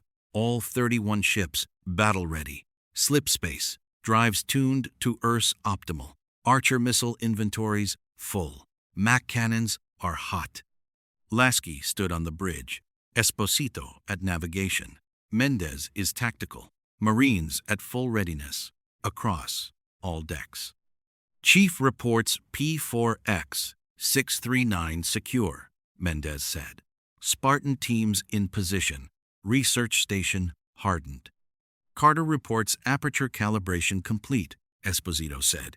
Interface window T-5 days. Lasky nodded. All stations report readiness. The crew, 27,000 people who had voted 94% to stay, stood ready. Cheyenne Mountain Gate Room Day, 410200 hours. Jack watched the gate room from the control level, Hammond beside him, SG-1 assembled below. Bratak arrived through the gate at 0155, staff weapon horizontal. Jacob, Carter, and Selmack materialized at 0202. Thor's beam-in completed in 0205. Hammond addressed them. 5 days. P4X 639. Interface. Substrate stewardship. Your networks. Free Jaffa fully aligned, Bratak said. No incidents. Tok'ra distribution is complete, Jacob said. 98% compliance. Asgard fleet recalibrated, Thor said. Optimal geometry. Hammond nodded. You have navigation data. You have compliance confirmation. Interface succeeds, you gain substrate authority. Interface fails, you retain corrected addresses through peak. Jack looked at the gate. And if someone dials drunk during peak, the operator handles it, Daniel said. Tiered response. Baal's handling his own, Jacob said. Heru'ur 2. Use complaint. The system's self-policing. Hammond looked at the room. Spartans, secure the facility. Carter and Chief, execute interface. Daniel provides linguistic support. SG-1 coordinates, network compliance. The fleet maintains orbital cover. He paused. Any questions? Silence. Then we begin. P4X 639. Research Station. Alpha Day 45. 1,800 hours. Recurrence peak -3 hours. Carter stood at the Ancient panel. The Chief at the Forerunner panel. Daniel between them with a tablet. Palmer's Spartans formed the innermost cordon. Infinity held geosynchronous overhead. Battlefleet 1 maintained an outer perimeter. Substrate signatures peaked. Signature coordination saturated all sensors. Gate traffic, network-wide, at 112% of Earth's activation threshold. No tiered response activations. 97% network compliance. Carter placed her hands on the Ancient panel. ATA gene active. Panel responded immediately. The Chief engaged Mjolnir neural interface. Forerunner panel synchronized. Dual activation. Transit aperture began forming space-time rupture precisely tuned to anchor nexus resonance. Daniel monitored Earth's command protocols. Handshake initiated. Substrate synchronization at 47%. Facility power systems hit 112% capacity. ZPM equivalents are steady. Aperture stabilized. Perfect hexagon, 20 meters across. No event horizon shimmer. Pure substrate transit. Carter felt the handshake complete. Synchronization at 98%. Interface ready. The chief's visor reflected the aperture. Confirmed. Daniel read the final URS protocol. Request Stewardship Authority. Carter spoke the URS command phrase, Ancient-Forerunner Hybrid, translated and verified across 16 notebooks. We request designation as substrate stewards. Navigation compliance demonstrated. Optimal geometry maintained. Ready for authority transfer. Silence. 3 seconds. The aperture pulsed once. Subtle. Substrate level only. Cortana materialized. Stewardship granted. Full substrate authority transferred. Recurrence peak terminated early. The next cycle is scheduled for 12,000 years. Daniel exhaled. Closed notebook. 16. Carter stepped back from the panel. I looked at the chief. The chief nodded once. Outside, Palmer's Spartans held position. Infinity maintained geosynchronous. Battlefleet 1 held formation. 27,000 people, 31 ships, 6 weeks in a galaxy that wasn't theirs. Substrate stewards now. The work was complete. P4X 639. Research Station. Alpha Day. 45. 1,815 hours. The transit aperture collapsed at 1,812 hours, precisely 14.3 seconds after stewardship transfer confirmation. No residual energy, no spacetime stress. Clean termination. Substrate architecture settling into post-recurrence equilibrium with the specific efficiency of a system that had just executed a 12,000-year maintenance schedule and found the current administrators competent. Carter ran post-interface diagnostics from the ancient panel. All systems are nominal. ZPM equivalents at 87% capacity. Substrate synchronization stable. New authority protocols active across the facility gate. Address libraries, auto-updating, slipspace vector corrections, propagating to UNSC fleet transponders, hyperspace lane recalibrations beaming to Asgard relay stations. The chief disengaged from the Forerunner panel. Mjolnir servos hummed softly through 19 days of continuous interface strain. Neural feedback is clean. No microfractures in the armor. Cortana reported full integration with substrate command protocols, predictive maintenance schedules loaded, anomaly detection active, tiered response authority delegated but dormant. Daniel closed his tablet. The Earth's command vocabulary. It's still live, real-time substrate telemetry. The anchor nexus is pinging status updates. Status of what? Carter asked. Everything, Daniel said. Every gate address, every slipspace domain, every hyperspace lane, all 2 galaxies' transit infrastructure. We have admin access. End quote. End quote. Carter looked at the chief. Fleet, return. The chief nodded once. SGC briefing room. Day 45, 2,000 hours. Hammond convened the debrief 15 minutes after Carter's initial report hit his desk. SG-1 present. Lasky, on primary screen. Infinity Bridge, active behind him. Thor, at secondary station. Bratak and Jacob Carter via Stargate link from P4X 639. Baal excluded summary only, no protocols. Stewardship confirmed, Hammond said. Yes, sir, Carter said. Full authority transferred. Recurrence terminated 48 hours early. Substrate stable. All transit systems are nominal. A. No tiered response activations, Teal'c said. Network compliance at 97.4%. Free Jaffa network intact, Bratak said. No disruptions. Dokra assets are operational, Jacob said. Selmak confirms hyperspace anomalies resolved. Thor inclined his head. Asgard hyperspace lanes optimized permanently. Recurrent cycle management now available to Asgard Fleet Command. Lasky spoke. Fleet slipspace drives report optimal geometry. No navigation anomalies. Crew readiness.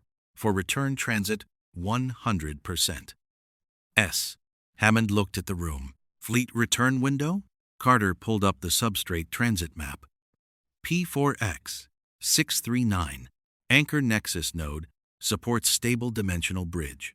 Slipspace bubble generation. 12 hours configuration. Fleet transit completes in 18 hours total. Jack leaned forward. 18 hours. Back to our galaxy. Our galaxy now includes substrate authority, Daniel said. Admin access persists across dimensions. Meaning? Hammond asked. Meaning, Carter said. We take the keys with us. Gate drift compensation, slipspace optimization, recurrence prediction, all portable. Hammond processed that. Nodded once. Captain Lasky, fleet prepared? Ready, sir, Lasky said. Execute return transit, Hammond said. Carter remains at P4X 639 with the research team until bridge stabilization. The chief provides security. SG-1 coordinates network handoff to allies. UNSC Infinity High Anchor Day, 460200 hours. Lasky gave the order at 0155 hours. Engineering teams synchronized slipspace bubble generation with P4X 639's Anchor Nexus node. Infinity led formation. Destroyers fell on the trail. Frigates took wing positions.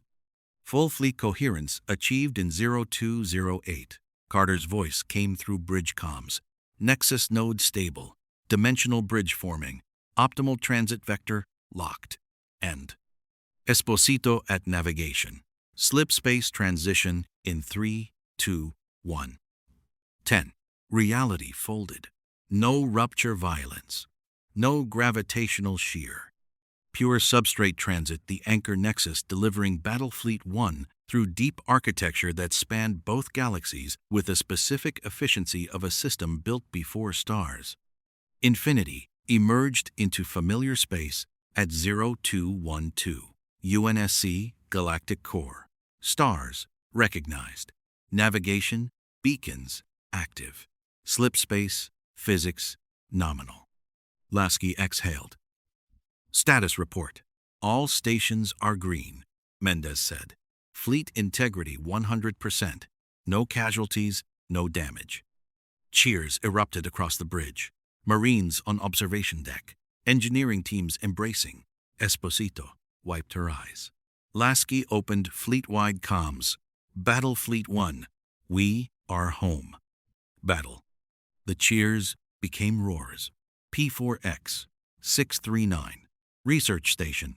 Alpha Day 4606. 00 hours.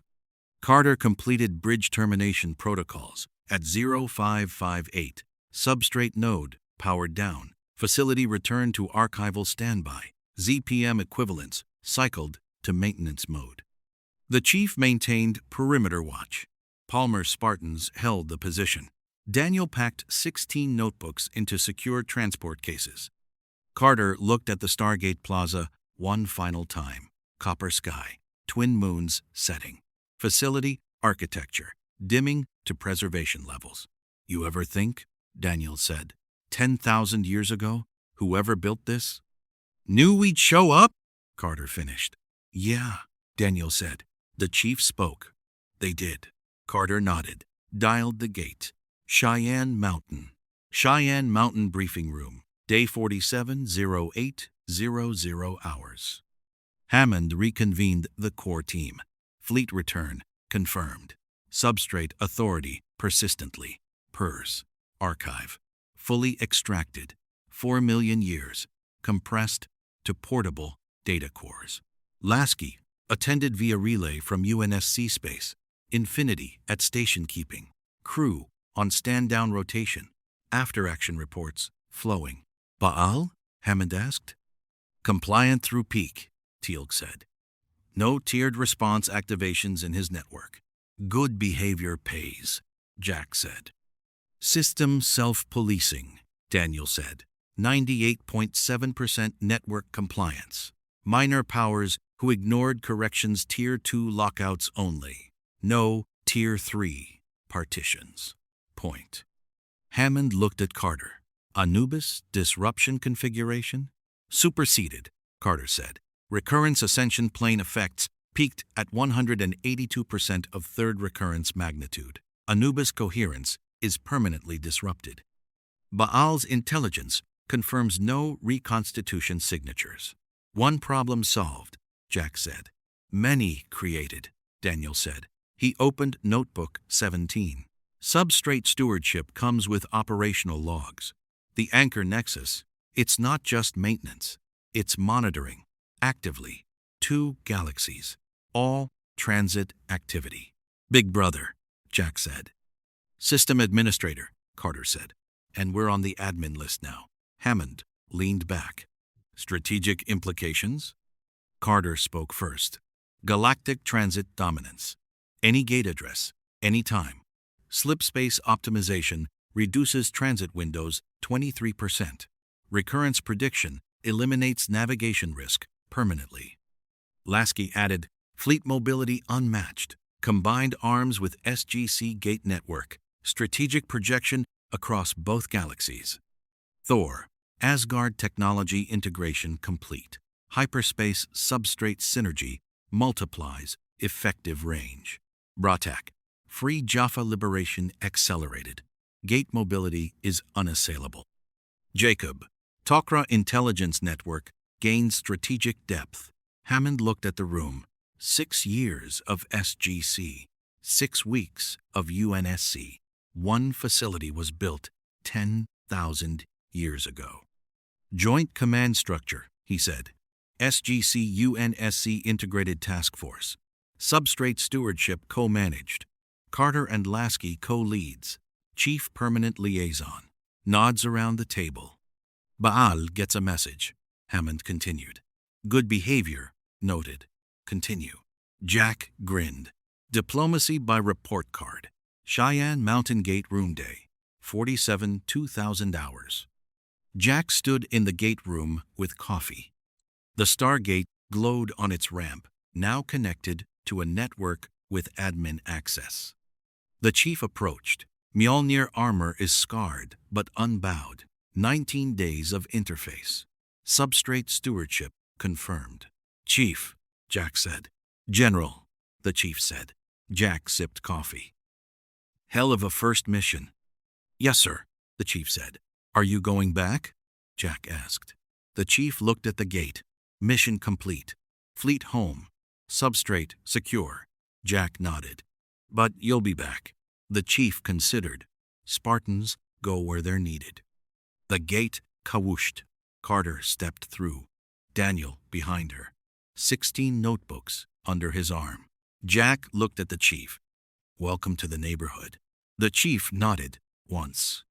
Somewhere in the deep substrate, the anchor nexus hummed. 2 galaxies, transit infrastructure, settled 12,000 years. Until next maintenance. Admin access granted to the civilizations that had shown up at the right moment with the right combination of armor and gene and curiosity. 27,000 UNSC personnel stood down in their home galaxy. Earth stood substrate steward for both. The gate spun down. The work continued. Cheyenne Mountain, SGC, Command Deck Day, 50,900 hours. The joint SGC-UNSC briefing room had been operational for 3 days, a dedicated space carved from 2 existing conference rooms, outfitted with secure uplinks to the Infinity Relay and substrate command terminals integrated into every display surface. Hammond stood at the head of the table, Carter to his right, substrate's telemetry streaming live on her tablet. Lasky on primary screen, Infinity at station keeping in UNSC space. Battle readiness downgraded to condition 4. The chief at the far end, Mjolnir armor, racked in adjacent security, but his presence carried the same gravitational pull. SG-1, seated in standard configuration. Thor, holographic. Bratak and Jacob via gatelink. Strategic posture, Hammond said. Carter spoke first. Substrate authority is stable. All gate networks reporting nominal post-recurrence. Drift compensation libraries. Auto-deployed. Slipspace optimization propagating to the UNSC fleet. Asgard hyperspace at 100% optimal. Lasky nodded.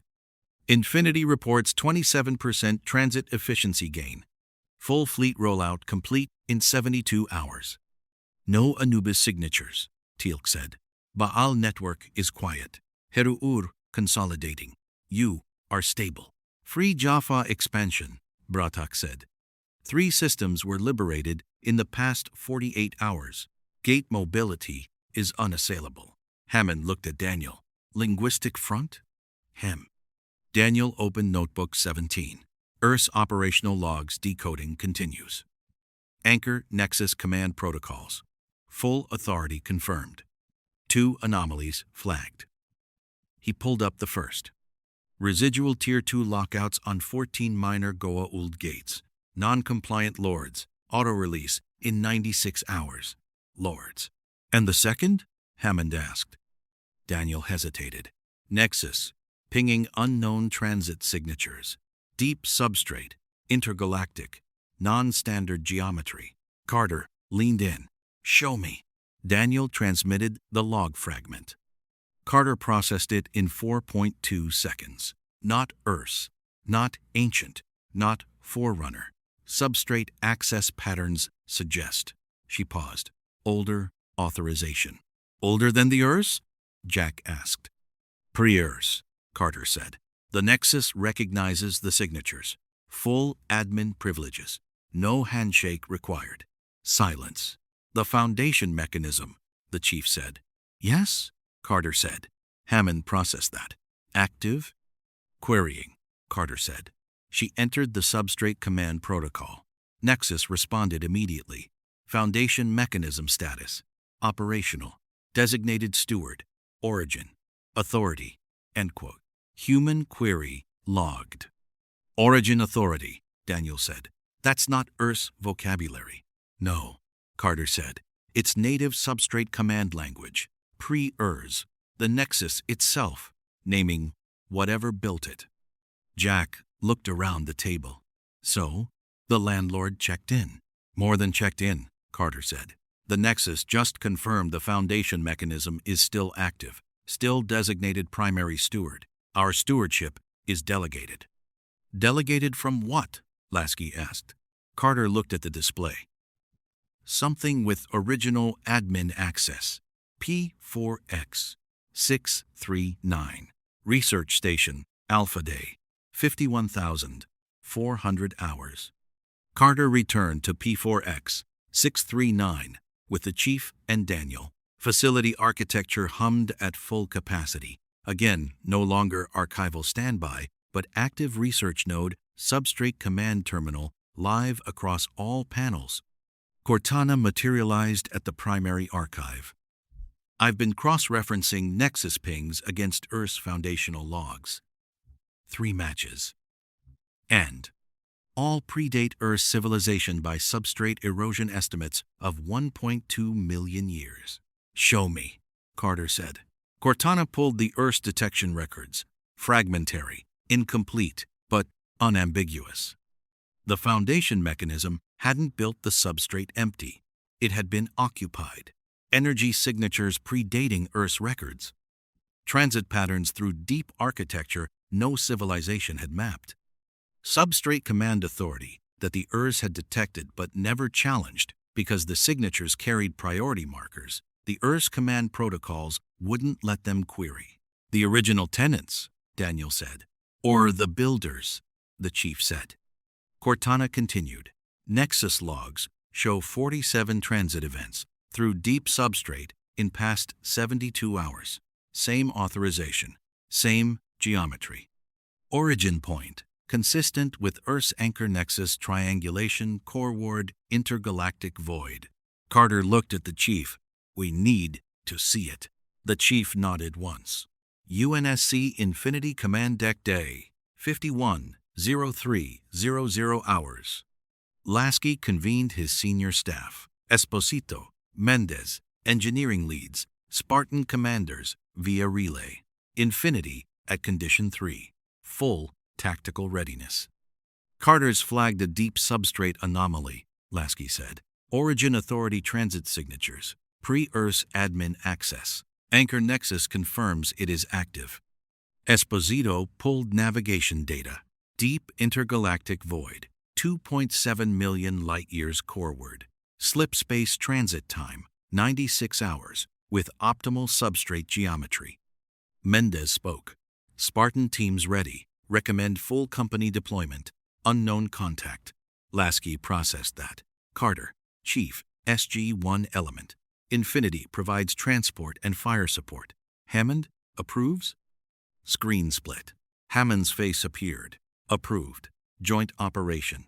SGC, UNSC. Priority 1. SGC Embarkation Room Day 51:08:00 hours. Jack addressed the gate room. SG-1 geared. Chief in full Mjolnir. Palmer's Spartan team, 4 operators. Carter with substrate command tablet. Daniel with notebooks, 17 through 19. People, Jack said. We just got promoted to substrate admins. Now the landlord's back in town. We're going to introduce ourselves. End. Calm. End. The chief hefted his MA5. Spartans ready. Carter checked the tablet. Nexus transit node prepped. Slipspace optimization loaded. Daniel adjusted his vest. Notebooks packed. Let's meet the neighbors. Hammond from control. Infinity on approach. Good hunting. Jack looked at the chief. After you, big guy. The chief stepped through the Pelican ramp. SG-1 followed. Carter, last. Tablet, streaming live, substrate telemetry. Infinity's engines flared overhead. Deep intergalactic void, anchor nexus approach day. 1,400 hours. Infinity dropped from slipspace at 1,358 hours. Substrate optimized transit shaving. 18 hours off projections. Sensors immediately saturated. No stars, no planets, no conventional matter. Substrate architecture visible. Deep architecture nodes pulsing. Transit lanes are active. Energy signatures consistent with Nexus pings. Carter on bridge. Nexus confirms Origin Authority transit completed 14 hours ago. Residual command protocols active. Lasky. Location? Carter queried the tablet. Core node. 2.4 light minutes. Recommend shuttle approach. Esposito. Pelicano way. The Spartan team is secure. The chief piloted. Jack, Carter, Daniel, Palmer in jump seats. MA-5S racked. Substrate telemetry streaming. Arrival at core node. 1,412 hours. No structure, no station, no vessel. Geometry. Pure substrate geometry, hexagonal lattice, spanning 47 kilometers. No material surface, no power emission. Self-sustaining architecture, predating stellar formation. Carter scanned. Nexus confirms. This is the Anchor Nexus physical interface. Origin Authority docked. Daniel. Docked how? There's nothing. Light fractured. Not arrival. Revelation. The lattice was the interface. Origin Authority not docked integrated. Substrate geometry folding into higher dimensional structure. Command Authority not held embodied. A voice spoke. Not audio. Substrate command protocol. Direct neural interface. Stewards designated. Earth's lineage confirmed. Foundation mechanism acknowledges. Carter gripped her tablet. It's talking. Query accepted. Origin Authority present. Substrate operational. Cycle complete. Jack, who are you? Foundation mechanism. Primary steward. Query, specificity, required. Daniel, open notebook 19. What built the substrate? Requirement. Galaxies require transit continuity. Substrate. Fulfills. The Chief. Why? Continuity preserves complexity. Complexity preserves potential. Potential preserves origin. Carter, origin? Classification restricted. Steward clearance insufficient. Jack, we just survived your maintenance cycle. Admin access. Try us. Access granted Tier 1. Full disclosure Tier 7. Demonstrate capacity. Luff. The lattice pulsed. Substrate command protocols, cascaded maintenance schedules, cycle projections, transit optimization libraries, tiered response architectures. Daniel transcribed furiously. It's a test. Like the ERS. Prove we're ready for Tier 2. Carter, capacity. For what? Preservation. Substrate exists to preserve complexity across entropy gradients. Current threat? Entropy acceleration. Tier 1 stewards. Manage local continuity. Tier 7. Stewards address origin preservation. The Chief. Threat? Active. Intergalactic. Non-substrate geometry. Entropy. Vector. Detected. Jack. Hostile? Classification. Existential. Response. Preservation. The lattice dimmed. Tier 1 capacity confirmed. Continue stewardship. Tier 2. Query. Authorized in 1,247 years. Geometry folded. Anchor. Nexus. Core node inactive. Infinity sensors clear. Silence on Pelican. Carter. That was the landlord. Daniel closed notebook 19. And we just got our first performance review. Jack. Hell of a lease. The Chief banked toward infinity. Mission complete. Somewhere in the deep substrate, the Foundation mechanism monitored primary steward of architecture older than stars, satisfied with its delegated administrators for another 1,247 years. Earth held the keys. The work continued. UNSC, Infinity Bridge Day, 54, 1,500 hours. Lasky processed Carter's substrate telemetry report with Esposito at navigation and Mendez at tactical. The Pelican docking at 1,458 under silent running after the Anchor Nexus contact. Origin authority confirmed, Carter said, stepping onto the bridge, tablet still streaming residual Nexus pings. Foundation mechanism, primary steward. Substrate built for complexity preservation across entropy gradients. Esposito pulled the transit log. Slipspace transit back to UNSC space, 22 hours, with substrate optimization. SGC relay in 48. Mendez. Spartan teams report Pelican secure. Chief requests full debrief. Lasky nodded. Transmit to Cheyenne Mountain. Fleet condition 4. Crew stand down after report. Carter looked at the main display. UNSC stars familiar again. Battlefleet 1 formation intact. 27,000 people who had crossed galaxies and met the landlord of spacetime itself. 1,247 years, she said. Tier 2 clearance. Lasky. Plenty of time to earn it. Cheyenne Mountain. SGC briefing room. Day 55. 0800 hours. Hammond convened the full Joint Command less than 12 hours after Infinity's relay transmission hit Earth. SG-1 present. Lasky, via primary screen. Chief at table end, armor racked but presence undiminished. Carter, with updated substrate logs. Daniel, with notebook 19 filled, 20 open. Thor, holographic. Bratak, and Jacob, via gate.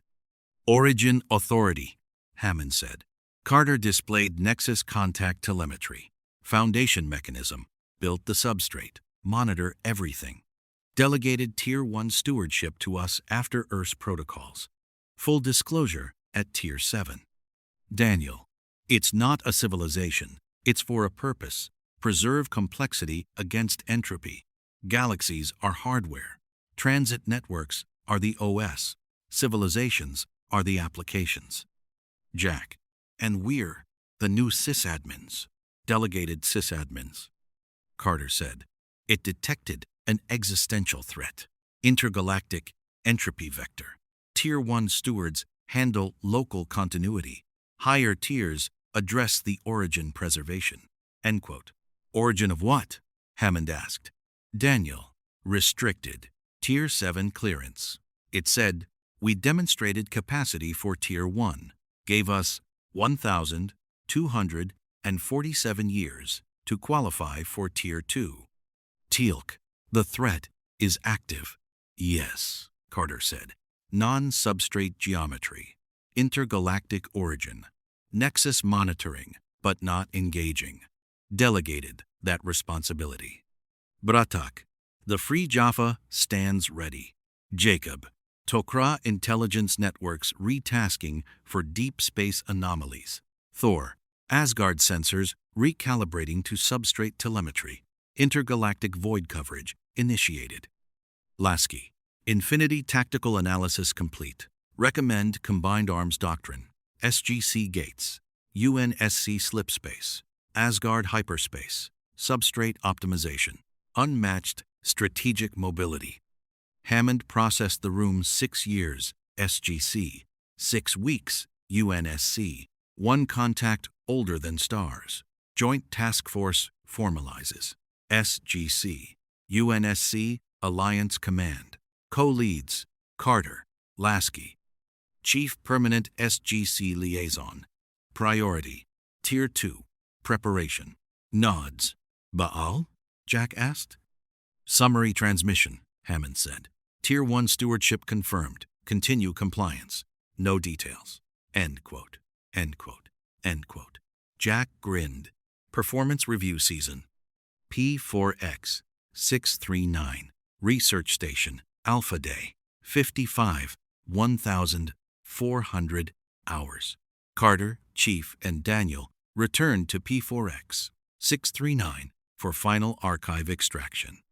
Facility architecture fully active now. Substrate command nexus. No longer dead drop, but live terminal linking 2 galaxies. Cortana materialized. Nexus logs show origin authority transit resuming. Intergalactic vector. Entropy threat confirmed. Daniel opened Notebook 20. The Earth's foundational logs, they detected it too. I called it the gradient collapse. Entropy acceleration beyond natural expansion. Substrate preservation countermeasures deployed 1.2 million years ago. Carter. The foundation mechanism activated the recurrence cycles to slow it. Chief. Threat still active. Cortana. Yes. Nexus projects 1,247-year escalation window before Tier 2 clearance required. Substrate defenses scaling. Carter looked at the Stargate Plaza. We take everything. Archive cores. Command protocols. The facility goes on preservation standby. The chief hefted the final data core. Spartans secure extraction. Daniel packed Notebook 20. 1,247 years. That's a long on-ramp. On-ramp. Carter. The Earth's waited 10,000. We have admin access now. Cheyenne Mountain Gate. Room day. 56,0600 hours. Final P4X. 639 extraction. Cleared gate at 0558. 16 data cores. Command tablets. Daniel's 20 notebooks. Chief and Palmer's. Spartans. Providing cordon. Hammond watched from control. Jack beside him. Coffee in hand. Facility powering down, Walter reported. Preservation standby, confirmed. Jack sipped. 10,000 years waiting. 6 weeks active. Back to sleep. The chief stepped through, MA5 racked. Carter behind, carrying a substrate command core. Daniel last. Notebooks secured. Hammond. Debrief 0800. Joint command operational. Carter nodded. The chief saluted. Daniel smiled faintly. The gate spun down. Copper sky, visible for the final 4.7 seconds. P4X 639, silent. SGC UNSC Alliance Command Day, 60,0900 hours. New command center operational. Substrate telemetry live across all displays. UNSC relay active. Asgard, Tok'ra, Free Jaffa links are secure. Carter and Lasky co-briefed. Tier 1 stewardship, 100% gate compliance. Slipspace optimization fleet-wide. Hyperspace integration complete. Chief, Spartan teams integrated SGC security. Perimeter protocols established. Daniel, Earth's corpus fully decoded. Nexus, command language at 99.2%. Tier 2 protocols mapping. Thor, Asgard Science Council designates foundation mechanism primary research priority. Bratak, Free Jaffa Gate network expansion accelerates. 3 sectors were liberated. Hammond, Strategic Horizon, 1,247 years. Tactical Horizon, immediate. Jack, Existential threat detected. Intergalactic entropy vector. Response, prepare. The room stood. 6 years SGC, 6 weeks UNSC, 10,000 years Earth. Older than stars. Foundation. Earth substrate steward. Galaxies preserved. UNSC Infinity Observation Deck Day. 62,200 hours. End quote. Lasky stood alone, Earth visible through relay feed. Blue marble familiar again. SGC. Mountain, carved into its flank. 27,000 personnel. 31 ships. Home. Crew vote 94% to stay. Had purchased 1,247 years admin access. He opened the final personal log. Day 60. Anchor Nexus contact complete. Tier 1 stewardship confirmed. Origin Authority Foundation mechanism active. Existential threat detected. 1,247 years. To Tier 2. We came through a rupture. Met the landlord. Got the keys. Stayed for the work. Mission complete. A new mission begins. He closed the log. Stars outside. Substrate beneath. Alliance solid. The chief approached. Captain. Chief. Earth's a good neighbor. Lasky nodded. Spartans have a home here. The chief looked at Earth. Nodded once. Somewhere in deep substrate, Anchor Nexus hummed maintenance complete. Stewards designated. Threat monitored. 1,247 years. The work continued. Cheyenne Mountain. SGC, UNSC, Alliance Command Day, 900800 hours. The Alliance Command Center had achieved full operational tempo in 30 days. Substrate telemetry flowed across 32 display surfaces. UNSC relay from Infinity stable at 99.9% uptime. Asgard, Tok'ra, Free Jaffa, and SGC gate networks integrated into a unified tactical picture. 16 Earth data cores are humming in the climate-controlled vault below. Hammond opened the quarterly strategic review. Carter and Lasky co-presenting via split screen. Chief at tactical station. SG 1-inch standard positions. Daniel now manages 31 notebooks total. Thor holographic at science station. Bratak and Jacob via secure gate link. Substrate stewardship status, Hammond said. Carter displayed primary metrics. Gate network compliance, 99.2% galaxy-wide. Slipspace optimization, 100% UNSC fleet. Asgard hyperspace, 100% optimal geometry. Tiered response activations, 0 since Recurrence peak. Lasky, Battle Fleet 1 fully integrated. Infinity serves as a strategic reserve and substrate relay platform.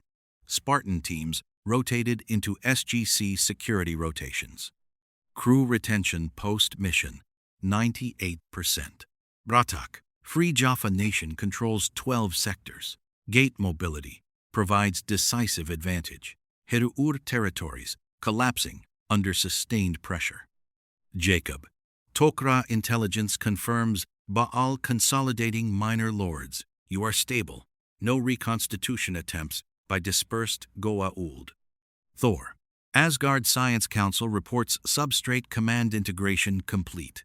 Nexus pings show Origin Authority transit activity stable at 0.7 events per month. No escalation. Thor, Daniel opened Notebook 31. Nexus command language at 99.8% fluency. Tier 2. Protocols. Partially mapped. 1,246 years. 7 months remaining until the clearance window. Hammond nodded. Existential threat status? So, Carter. Nexus entropy vector monitoring active. No acceleration detected. Foundation mechanism. Containment protocols. Operational. W. P3X 744. Free Jaffa forward base day. 91,200 hours. Bratak stood in captured Goa'uld command center. Staff weapon horizontal, watching 3 Jaffa teams coordinate through substrate-optimized gate addresses. Transit time between sectors reduced 41%. Logistics unassailable. Teal'c at his shoulder. Substrate authority changes everything. Bratak inclined his head. The system lords built their empires on borrowed infrastructure. We now control the foundation. As. A Jaffa warrior approached. Heru'ur's secondary Hatak destroyed. Gate extraction complete. 0 casualties. Bratak nodded once. The old ways are finished. Baal's primary Hatak classified position day 91,800 hours. Baal reviewed compliance reports in his Peltak at 312 primary gates and 847 secondary assets and 100% substrate alignment, cloning network stable, no tiered response risk. He transmitted to Cheyenne Mountain, a diplomatic channel. Single line, compliance confirmed. Intelligence sharing proposal. Hammond received it in 2000 at Cheyenne time. Forwarded to Carter. He's behaving. Use it. UNSC, Infinity Engineering Deck Day, 91,0400 hours. Carter walked the Infinity's engineering bays with Esposito, substrate-optimized slipspace drives humming at 23% higher efficiency. Archer missile production scaled to SGC specifications. MAC cannon calibration synced to gate defense protocols. UNSC SGC integration, Esposito said. Marines call it the Two-Galaxy Navy. Carter smiled faintly. It works. Esposito. Crew's asking about Tier 2, 1,246 years. What does that look like? Carter looked at the drive core. The foundation mechanism built this to last. We maintain, we prepare, we earn it. Cheyenne Mountain, the Chief's Quarters Day, 95, 2,000, 200 hours. The Chief stood in assigned SGC quarters, Spartan, functional, Mjolnir armor, racked against one wall. MA-5 beside it. First permanent billet in 6 weeks. Cortana materialized. Neural interface stable.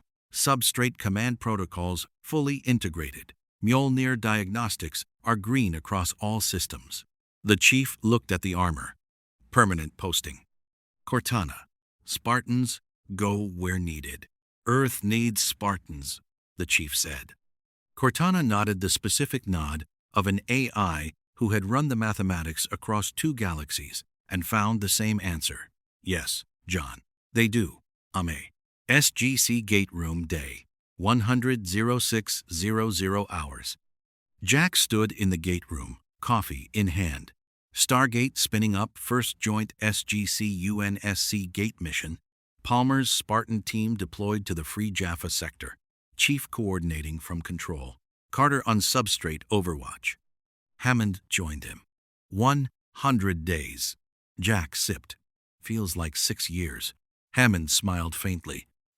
That's the job. The gate kawooshed. Palmer's team stepped through. Clean transit. Substrate optimized. Walter, clear signal. Team confirmed on P3X 744. Jack looked at Hammond. Hell of a lease we signed. Hammond. Best one in 2 galaxies. The chief's voice from control. Perimeter secure. Spartan team operational. Jack raised his coffee. To the landlords. Hammond raised his own. To the sysadmins. Deep substrate anchor. Nexus. Core. Ongoing. Nexus telemetry hummed. Tier 1 stewards operational. Galaxy complexity preserved. Entropy vector contained. Origin authority transit patterns are stable. 1,246 years. 6 months until Tier 2 query window. Substrate command protocols active. Gate addresses are optimal. Slipspace domains are stable. Hyperspace lanes clear. Steward performance nominal. Cycle continuation authorized. Cheyenne Mountain Observation Deck. Day 100. 2,200 hours. Daniel stood alone. Notebook 31 open. Copper light from P4X. 639. Memory fading, but substrate telemetry live across his tablet. The Earths had waited 10,000 years, built perfect architecture, left perfect instructions. Earth had arrived in 6 weeks, earned the keys, met the landlord, gained 1,246 years. He closed the notebook. Thank you. No response. Nexus didn't need it. He walked back to the command center. Alliance Command hummed. SGC, UNSC, Asgard, Jaffa, Tok'ra, 2 galaxies, 1 substrate, shared stewardship. The work continued. SGC UNSC Alliance Command Day, 180,0800 hours. 6 months post-recurrence, the Alliance Command Center operated as a single organism. Substrate telemetry had become background HumGate compliance at 99.7%. Slipspace efficiency gains compounding across UNSC fleets. Asgard hyperspace now indistinguishable from substrate native transit. 16 Earth data cores fully integrated into SGC analysis systems. Their 4 million years of observation compressed into predictive models that ran a full second faster than real time. Hammond opened the semi-annual review. Carter at primary substrate station. Lasky rotating command from Infinity. Chief at tactical. Spartan teams now standard SGC gate security. SG-1 expanded with Palmer's Spartan 4 liaison. Daniel manages 37 notebooks. Thor permanent holographic station. Bratak commanded the Free Jaffa expansion from P3X 744. Jacob Carter coordinating Tok'ra deep space reconnaissance. Operational tempo, Hammond said. Carter displayed unified metrics. Substrate stability, 100%. Gate network expansion, 1,237 new addresses mapped and optimized. UNSC fleet integration, 247 vessels substrate capable. Asgard migration to optimal geometry, complete. Lasky, Infinity designated Alliance flagship. Battlefleet 1 redesignated Alliance Strike Group Alpha. Crew cross-training with SG teams complete. Spartan integration at 100%. Bratak, Free Jaffa Nation controls 24 sectors. Baal territories contracting 3% monthly. U Alliance negotiated. Heru'ur defeated. Bratak. Jacob, Tok'ra, confirm Baal cloning network stable but contained. No reconstitution attempts galaxy-wide. Substrate authority deters escalation. Thor, origin authority transit frequency, stable at 0.6 events per month. Entropy vector containment confirmed. Asgard lifespan extension research accelerated via substrate energy optimization. Daniel, Tier 2 protocols 14% mapped. Nexus, command language fluency at 99.9%. 1,246 years. 1 month remaining. Hammond, existential threat? Carter, Nexus reports entropy acceleration stable at 0.02% above baseline. Foundation mechanism, containment protocols, scaling automatically. P3X744. Free Jaffa Command Center Day 100, 81,200 hours.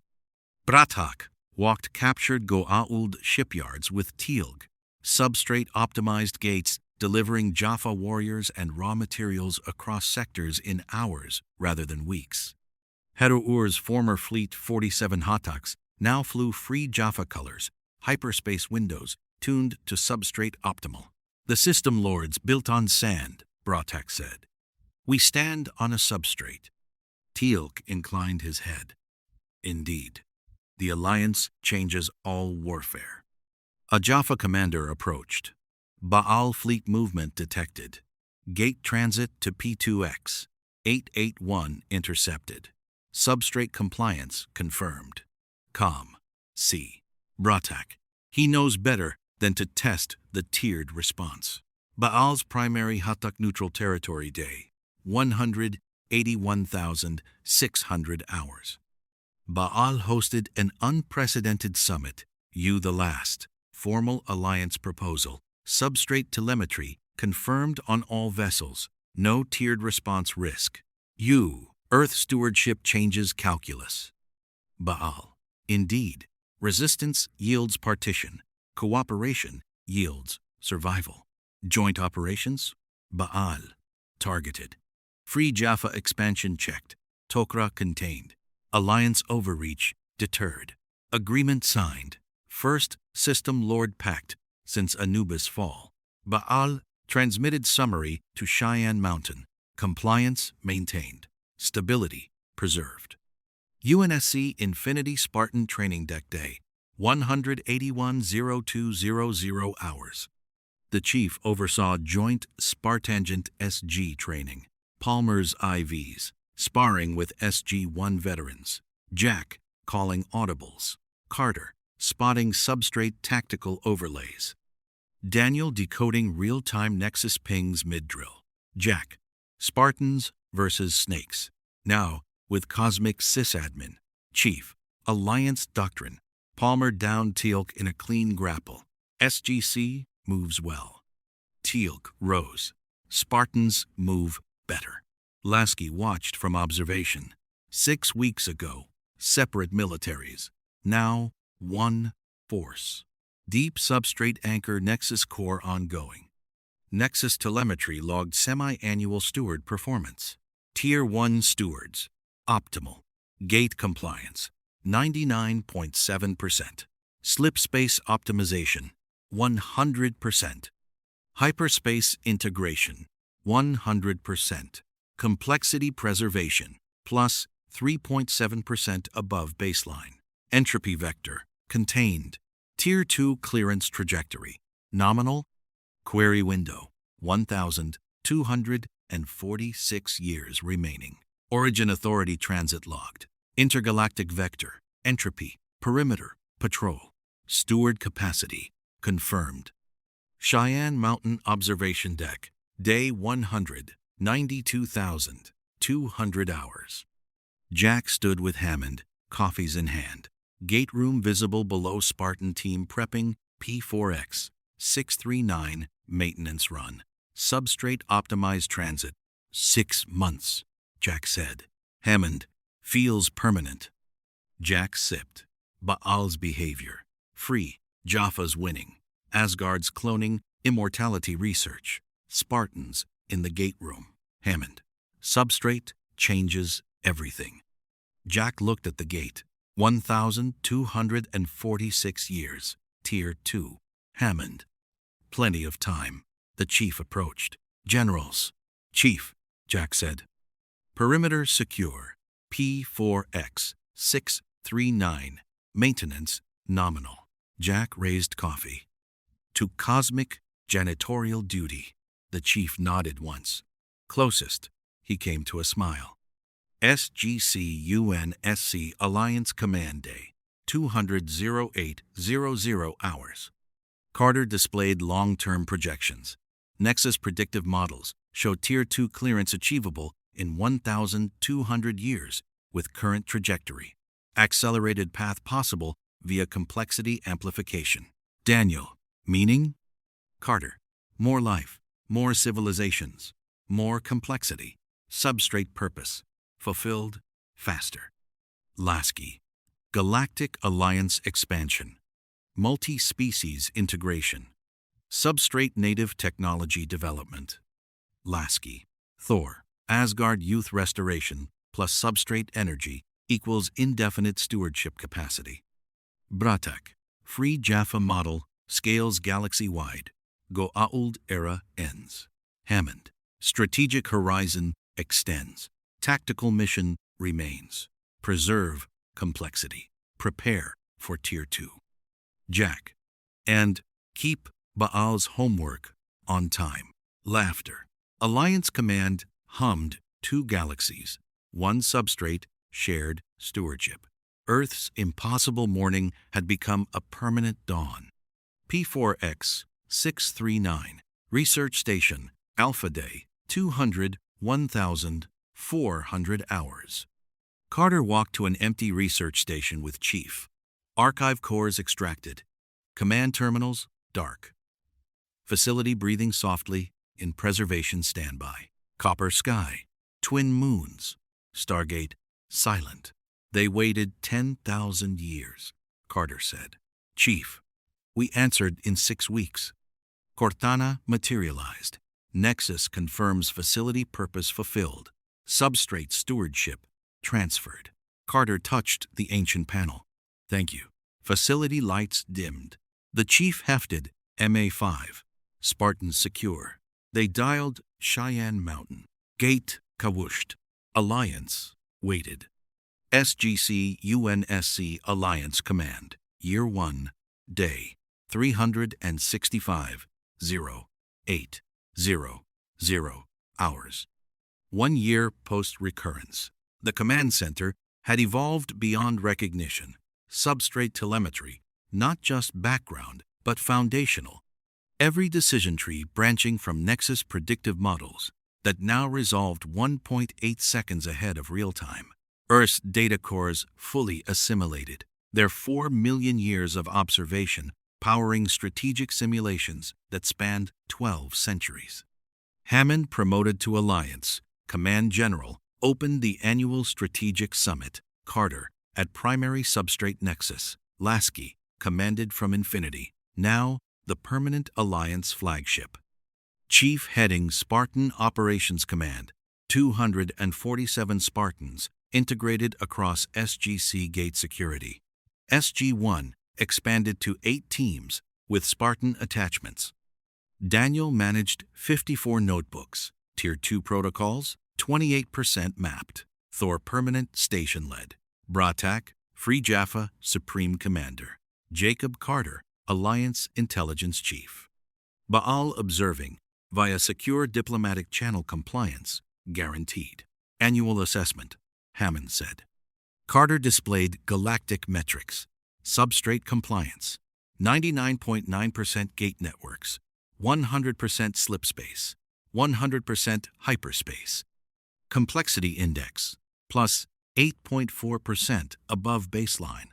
Tier 2 trajectory, accelerated 0.3%. Lasky, Alliance Strike Group Alpha, fully operational. 1,247 vessels, substrate optimized. Spartan training academies established on 3 worlds. Bratak, Free Jaffa Nation spans 38 sectors. U territories integrated. Baal, border, frozen by mutual substrate compliance. Jacob, Tok'ra, reports no-go-old reconstitution attempts. Anubis, permanently disrupted. Substrate ascension plane effects deter all dispersed entities. Thor, Asgard youth restoration viable via substrate energy modulation.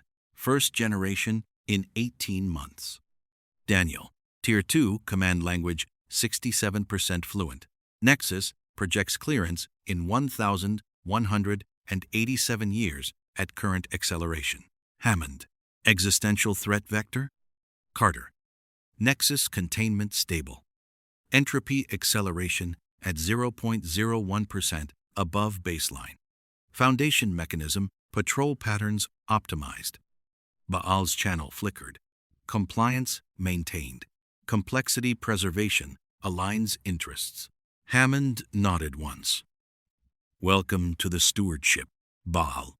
P3X 744, Free Jaffa Capital World, Year 1, Day 3, 65-1200 hours.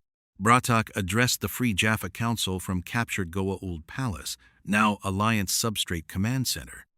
Substrate gates ring the plaza. Instant transit to 38 sectors. Logistics perfect. Expansion unstoppable. Teal'c at honor position. 1 year ago, system lords ruled half the galaxy. Bratak. Today, Free Jaffa governs more territory than Baal. Substrate flows through our veins. Jaffa warriors roared. Hatak's overhead flew. Alliance colors. Substrate optimized. Firepower unmatched. The old gods are dust, Bratak said. The substrate endures. Baal's Hatak Alliance Compliance Verification. Year 1, Day 366-0400 hours. Baal reviewed his empire's transformation. 847 gates. 312 Hataks. 100% substrate compliance. Cloning network stable. No tiered response risk. Intelligence Chief. Alliance Spartan teams patrol 3 border worlds. Free Jaffa expansion halts at compliance zones. Baal, optimal. Containment without confrontation. He transmitted annual compliance certification to Cheyenne Mountain. First step toward Tier 2 observer status. Mathematics demanded cooperation.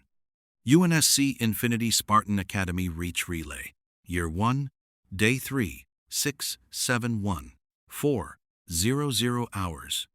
The Chief oversaw the first joint Spartangent SGC graduation, 127 Spartangent 4s, and 89 SG qualified.